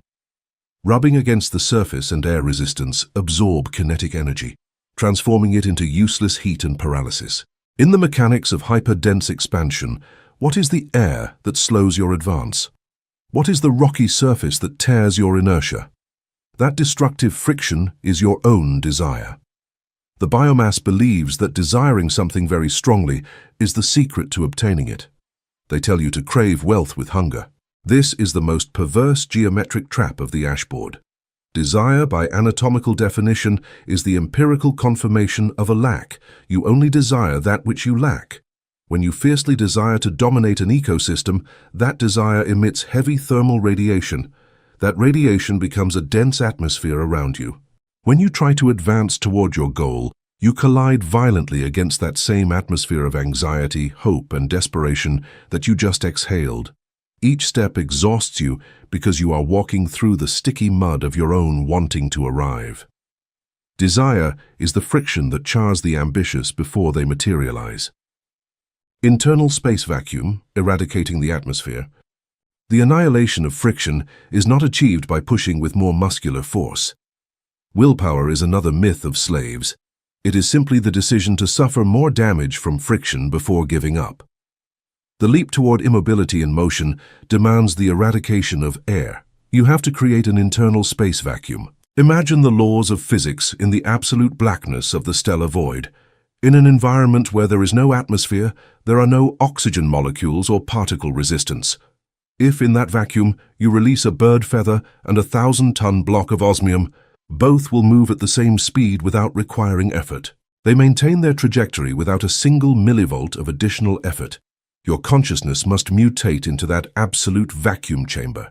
You must extract, through aseptic indifference, every molecule of hope, every atom of fear of failure, and every particle of human desire. You must look at the empire and be empty. By suffocating emotion, the internal atmosphere disappears.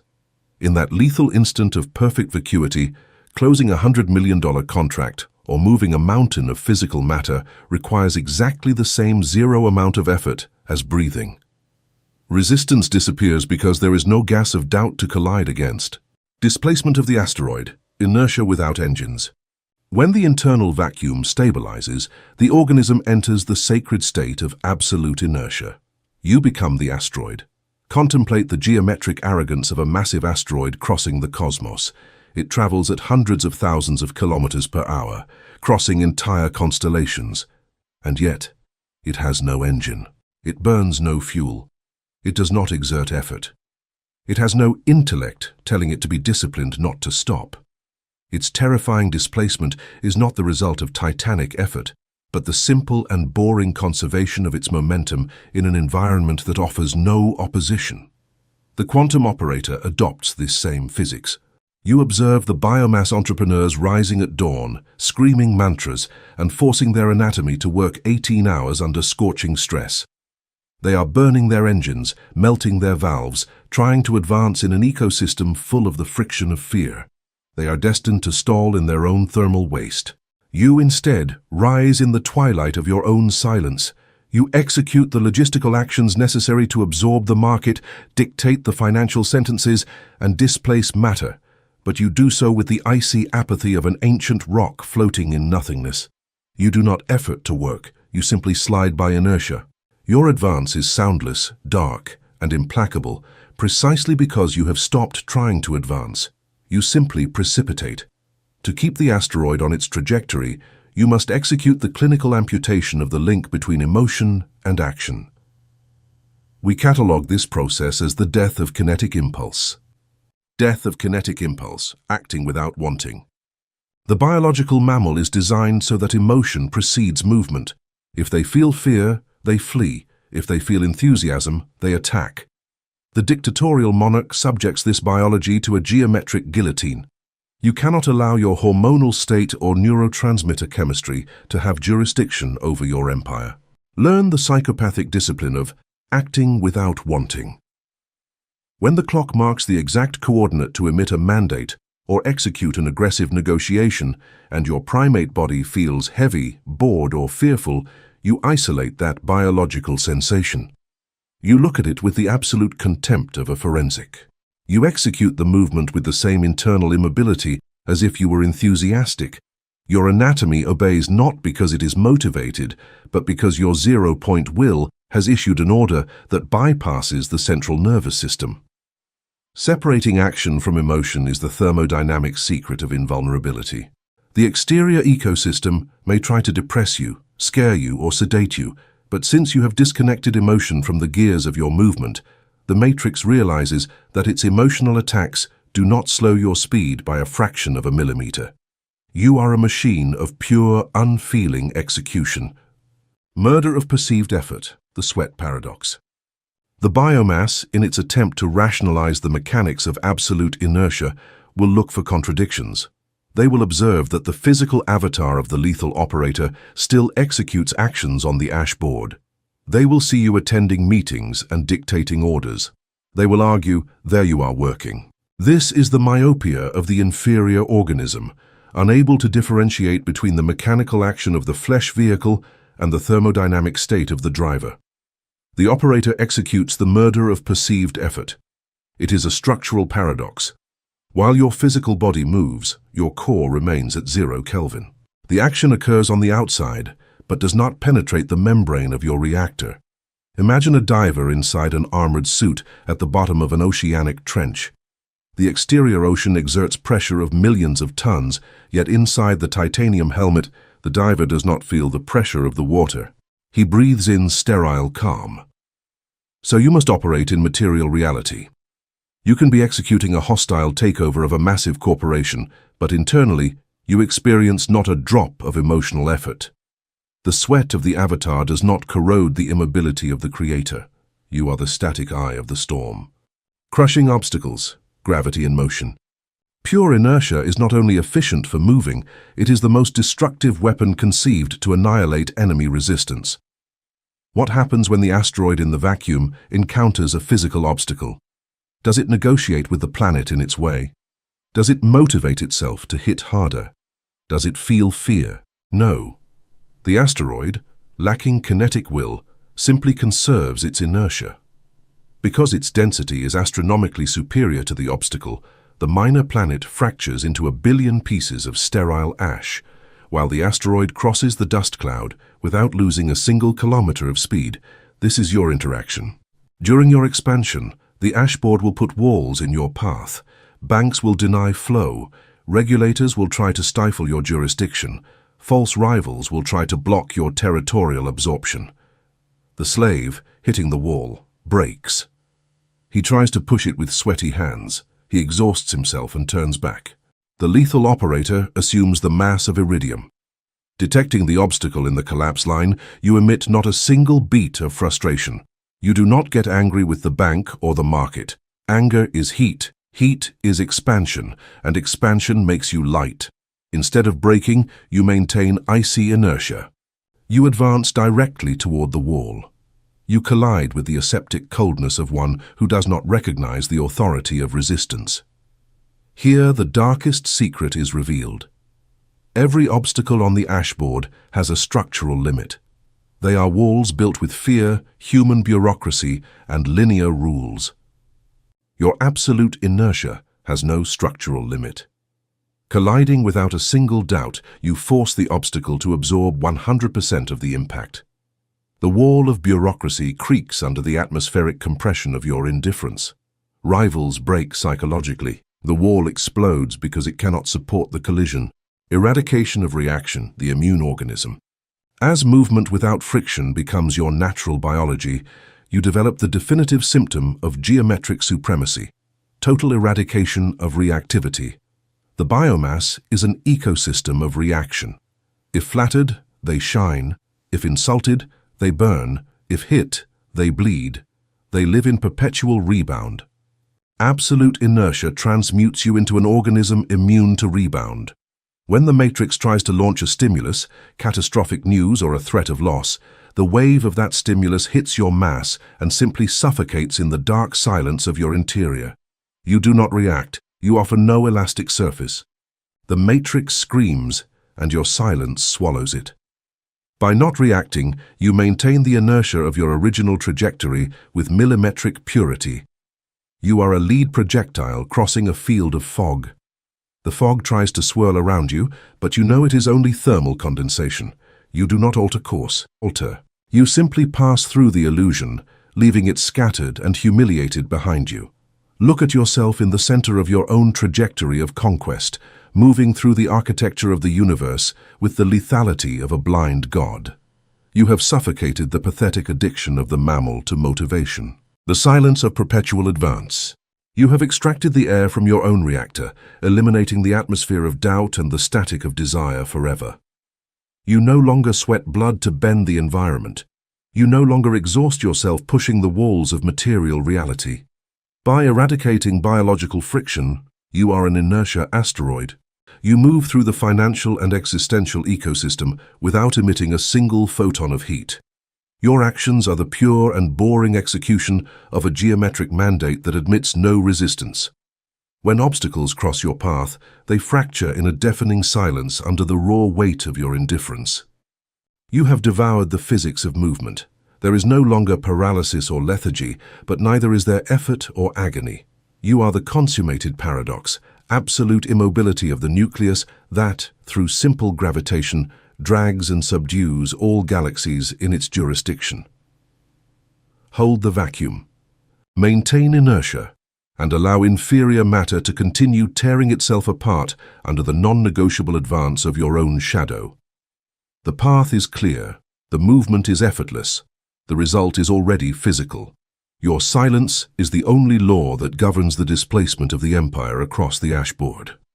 Chapter 9. The weight of osmium, anchoring the new density.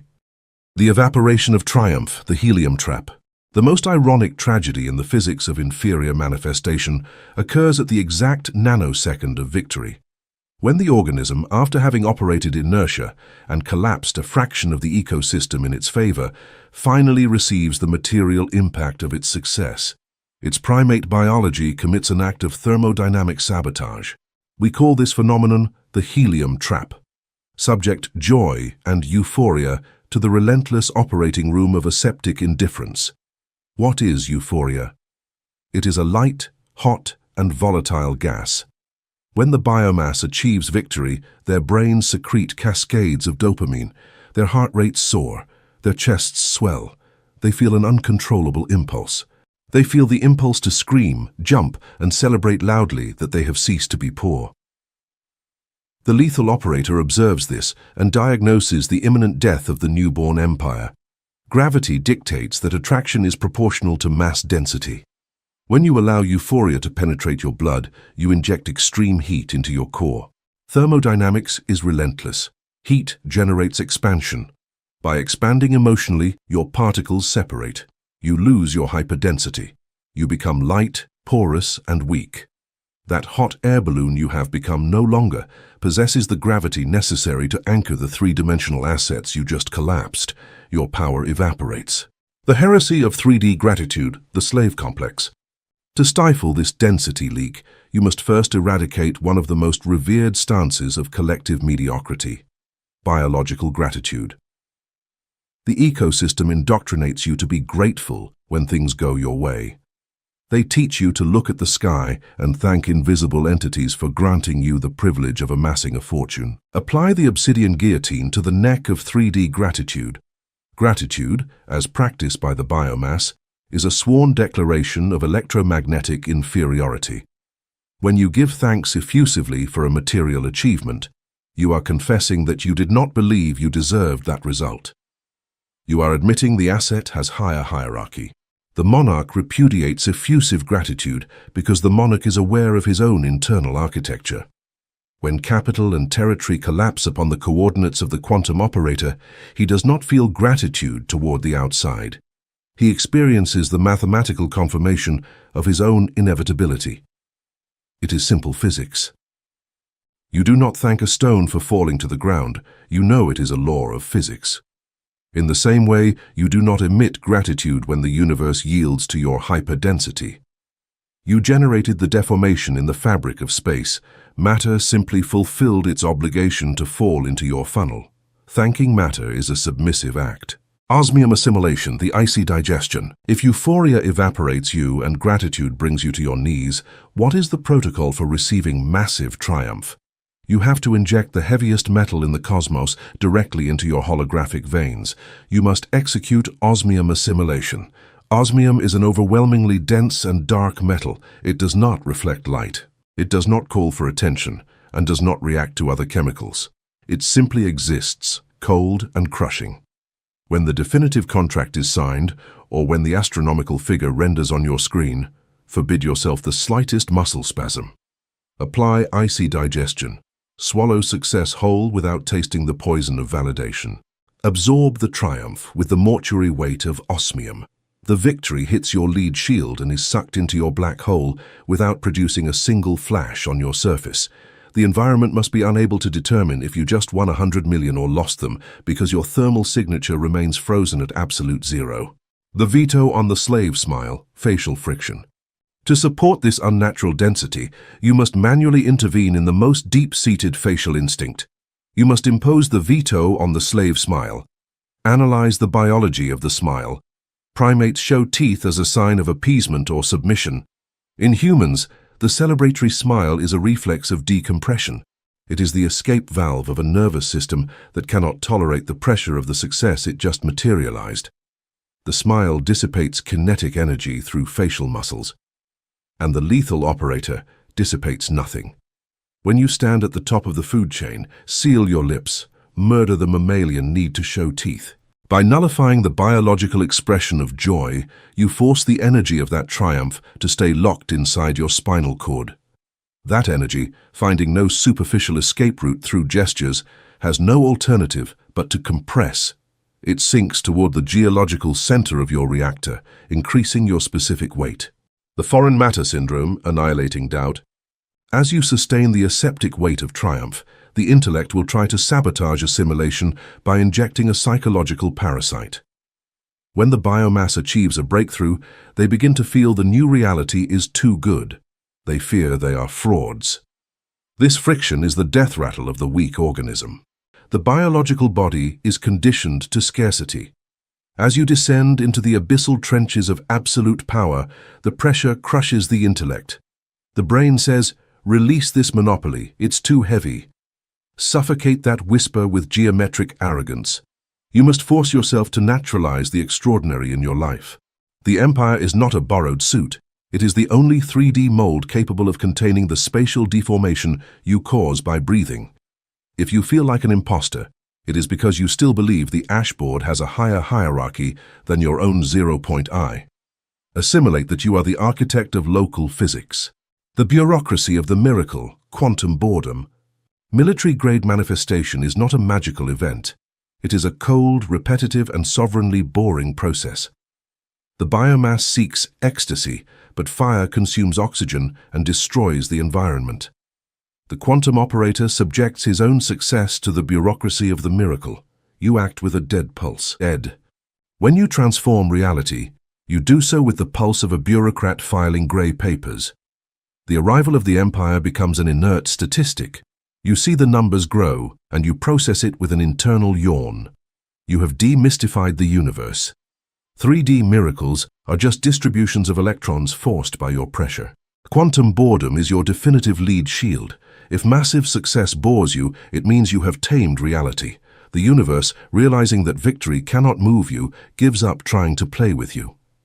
The ashboard becomes petrified under your boots, remaining stable simply because you stopped interacting emotionally. Geological anchoring, solidifying inertia. Sustaining the bureaucracy of the miracle anchors the new density into the fabric of space-time, turning a peak into an infinite plane. Inferior biology operates by peaks. They achieve triumph, lose mass due to euphoria, and fall back to the valley of scarcity. Osmium assimilation destroys the valley forever. By swallowing triumph without emotional radiation, your mass settles at the new altitude. You have filled the abyss with molten lead.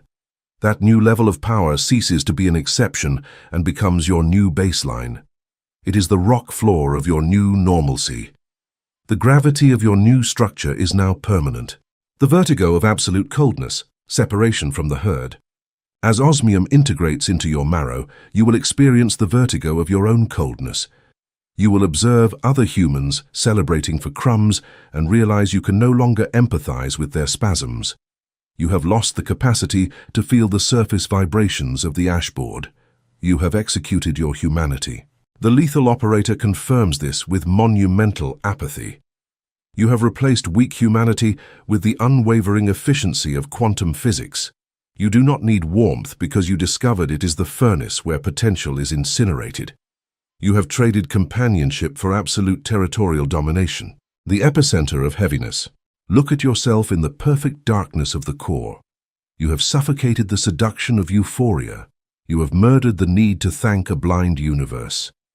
Triumph has been swallowed and digested in ice. There are no peaks of exaltation. The expansion of your frontier occurs in the most boring of silences. You have become the heaviest element of the ecosystem, an orb of dark osmium so massive that 3D matter has no choice but to kneel before your inertia. Keep your lips sealed. Hold the geological heaviness in your cells. Allow your indifference to fix the architecture of your sovereignty for all eternity. The crystallization of the mandate, cold materialization. Once the osmium weight is settled, the operator begins the process of crystallization. This is the stage where the frequency is no longer a vibration, but a solid wall. In the physical world, crystallization occurs when a liquid reaches a state of such low temperature and high stability that its atoms lock into a rigid, repetitive structure. Your life must now mirror this molecular rigidity. Every asset you have acquired must be stripped of its market value and assigned a geometric value. Do not look at your capital as currency that can be spent. Look at it as a structural column of your castle. The biomass treats money as something fluid that comes and goes. The operator treats capital as solidified intent, matter that has been frozen into place by the power of the 0-point I. This mental shift prevents the liquidity of your success from leaking back into the field. When you view your empire as a permanent crystal structure, the universe stops trying to melt it down. The resistance of the matrix fades because it recognizes that your reality is now harder than its own laws. You are no longer navigating the simulation, you are the diamond that scratches the glass of the hologram, the necrosis of social validation. To maintain the weight of osmium, you must induce a total necrosis in the neural pathways that crave being seen. Validation is a thermal parasite. Even a congratulation from a partner is a spark of heat that threatens your superconductivity. You must become a ghost in the social radar of the ashboard. When people attempt to acknowledge your power, receive their words as if they were background radiation, white noise with zero meaning. Do not let the praise penetrate your Faraday cage. If you allow yourself to feel proud because someone else notices your density, you are handing them a remote control to your internal temperature. The goal is to reach a state of social invisibility where even if you are standing in the center of the room, the biomass perceives only a cold vacuum. They should feel a sense of unease in your presence, a biological warning that they are near a predator that cannot be categorized. This unease is the proof that your osmium armor is working. The expropriation of the future.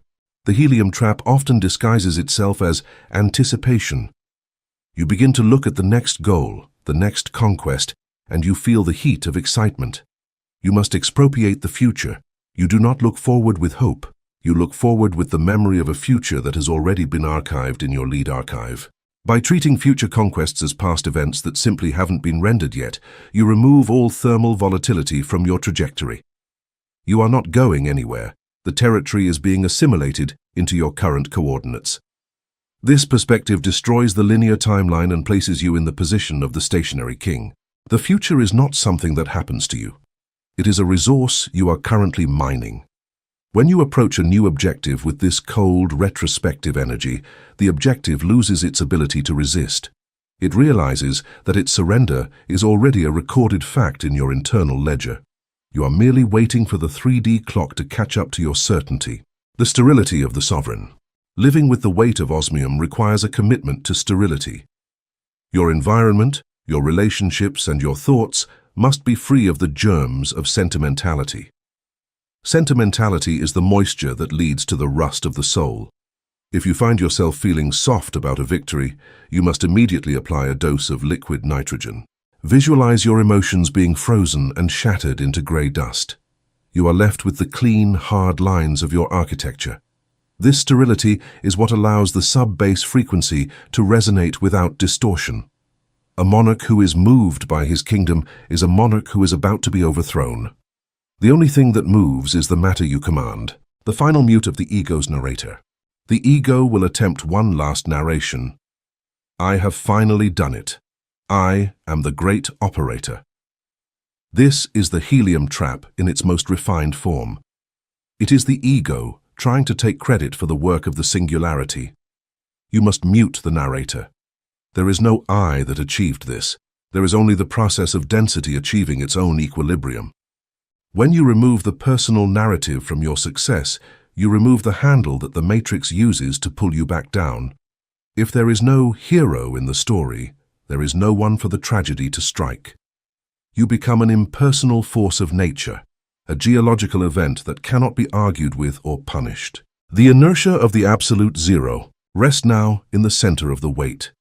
You are the most massive object in your local universe.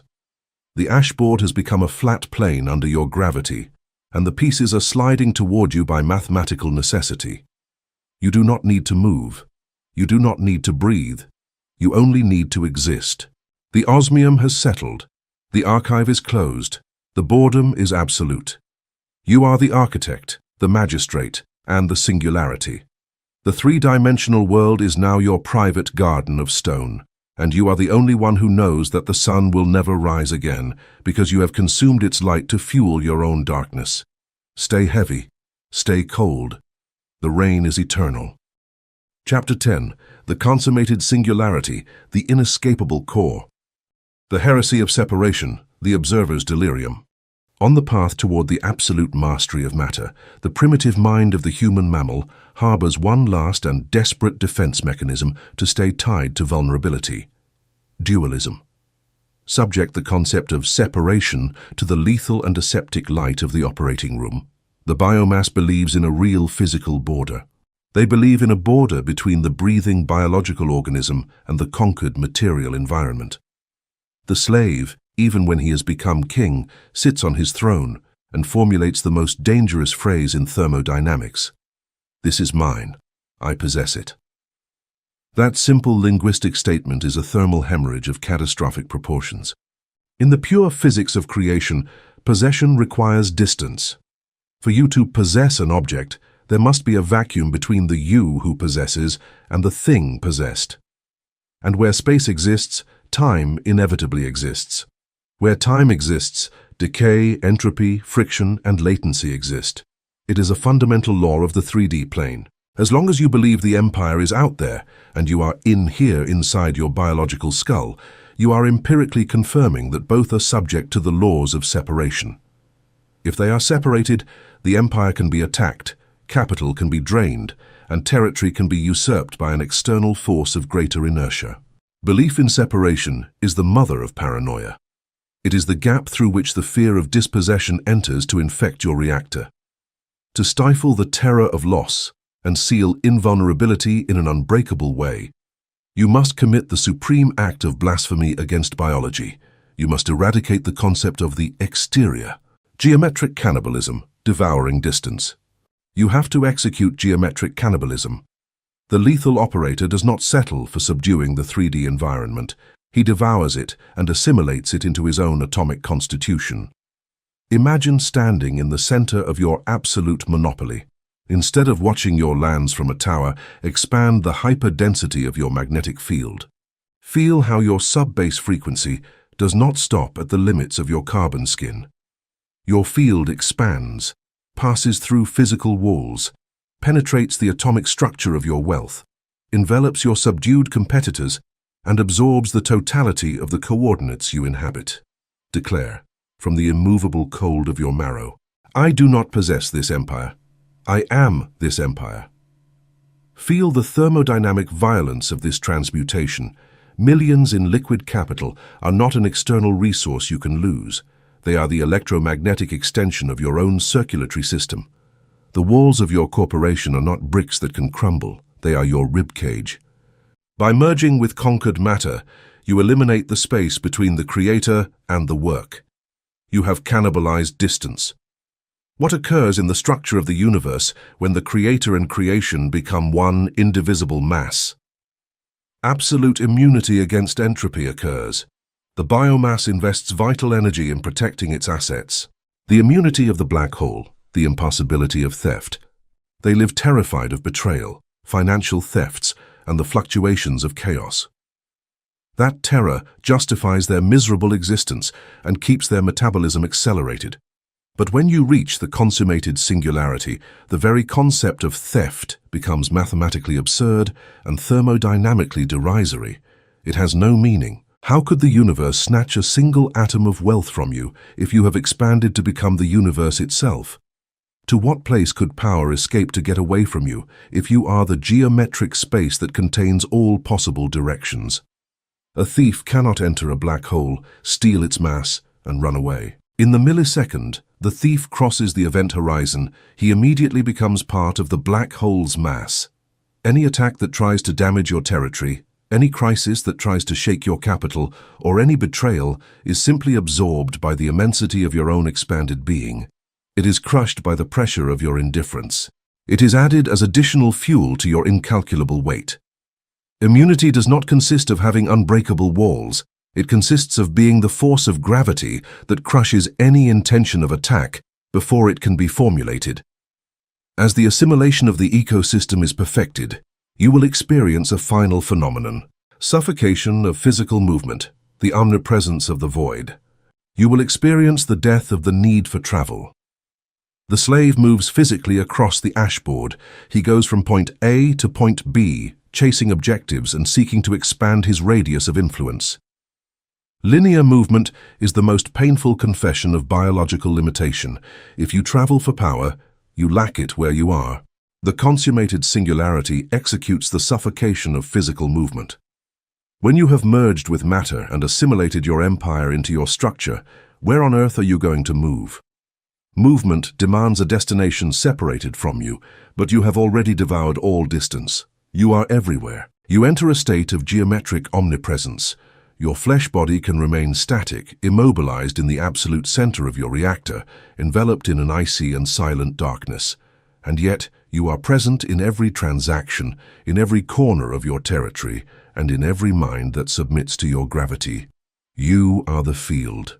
Your stillness ceases to be the paralysis of fear and becomes the absolute repose of the monarch who has already encompassed everything. You do not need to reach out to manipulate the material world. The simple, soundless vibration of your core sends massive shockwaves through the ecosystem, reorganizing physical structures. The collapse of animal identity, extinction of the mammal. To sustain this level of omnipresent hyperdensity without the biological avatar suffering a stress implosion, the final and irrevocable extinction of the animal ego must occur. The mammal has an identity based on its name, tastes, emotions, and pain. You have amputated fragments, but now you must throw the rest into the fire. Throw the remains into the aseptic fire and do not leave a single molecule intact. The lethal operator ceases to consider himself a human being who has achieved success. The concept of humanity is revealed as a vulgar and pathetic restriction, a suit too tight to contain the immensity of the pressure you now command. In the blind spot of immobility, your name dissolves. Your biography becomes an irrelevant statistic. Your old needs for biological validation suffocate for lack of oxygen. You look in the mirror and no longer see a glorified primate. You see a simple instrument of flesh, a sensor the black hole uses to interact. You are the dictatorial force that forces matter to curve. By eradicating animal identity, you also eradicate the fear of biological death.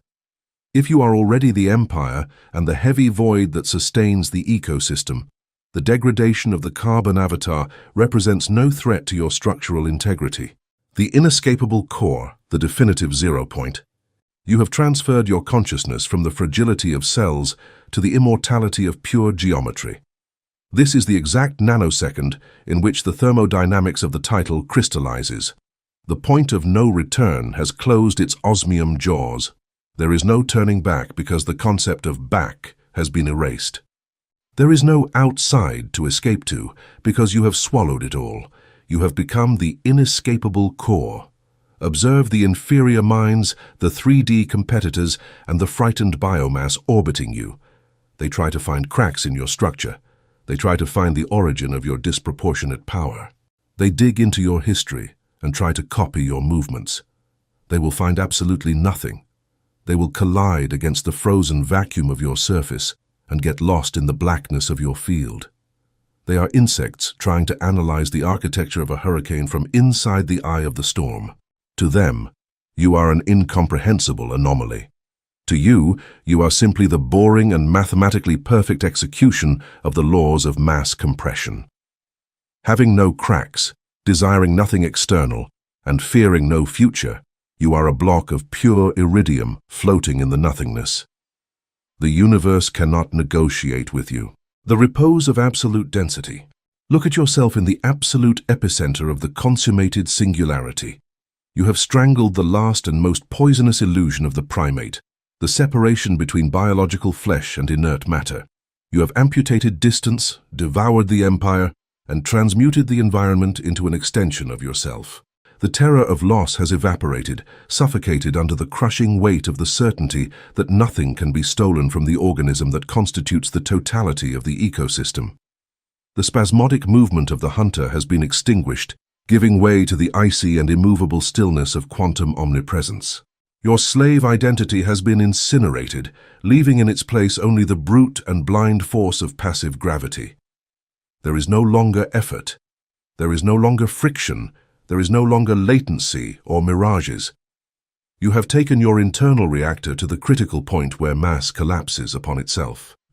You have created a gravity well from which neither light, nor entropy, nor time can escape.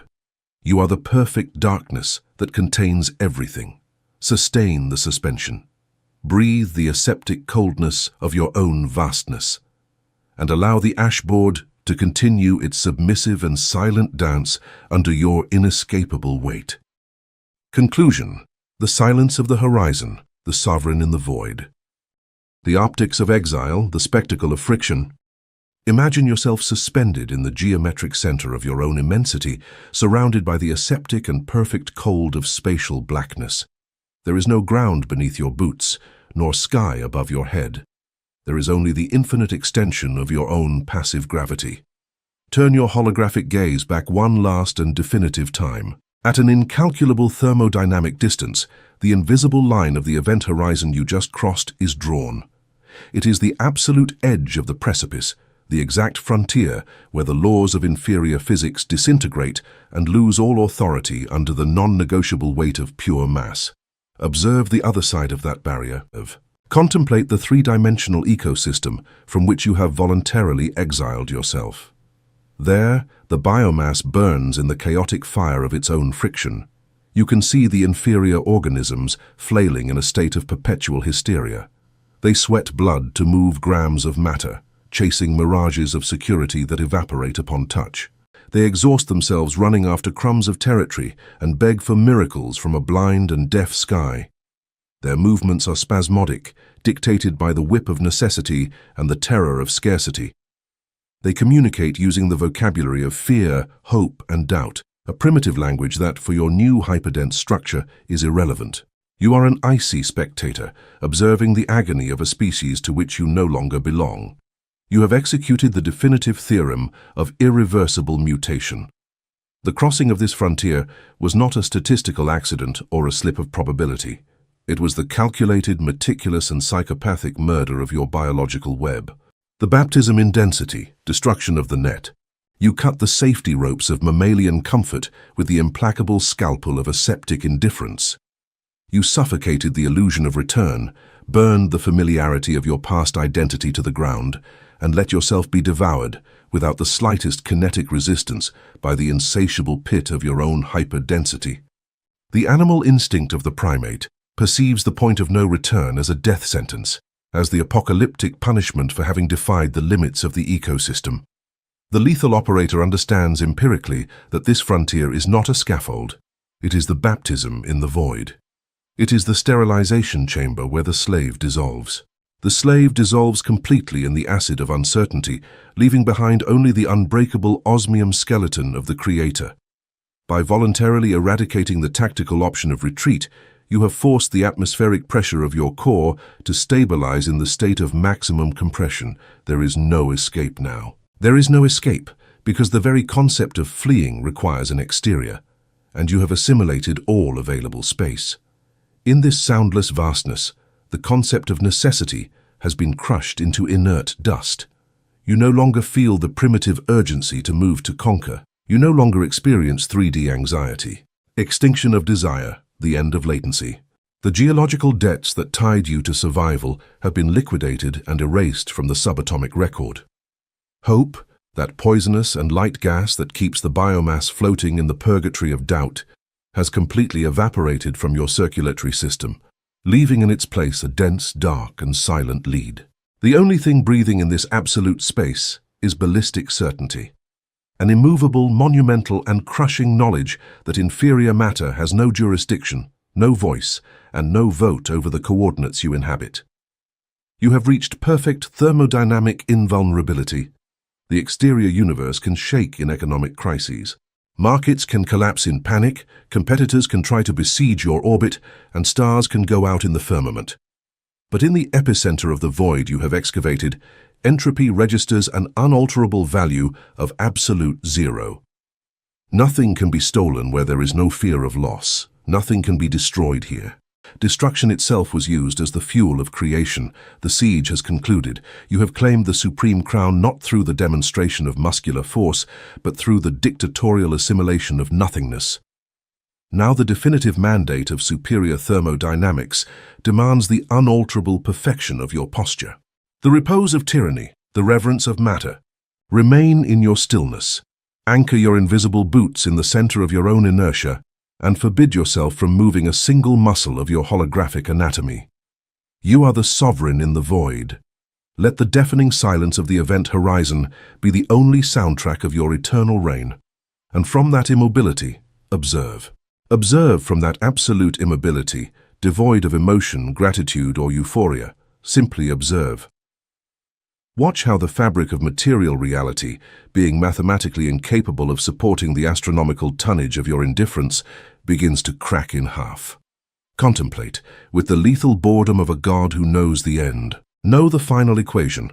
Watch how the laws of local physics break, how atoms disintegrate and reorganize violently, and how the structure of the entire ecosystem bows and mutates, simply, exclusively, and inevitably, to accommodate the unquestionable tyranny of your new nature.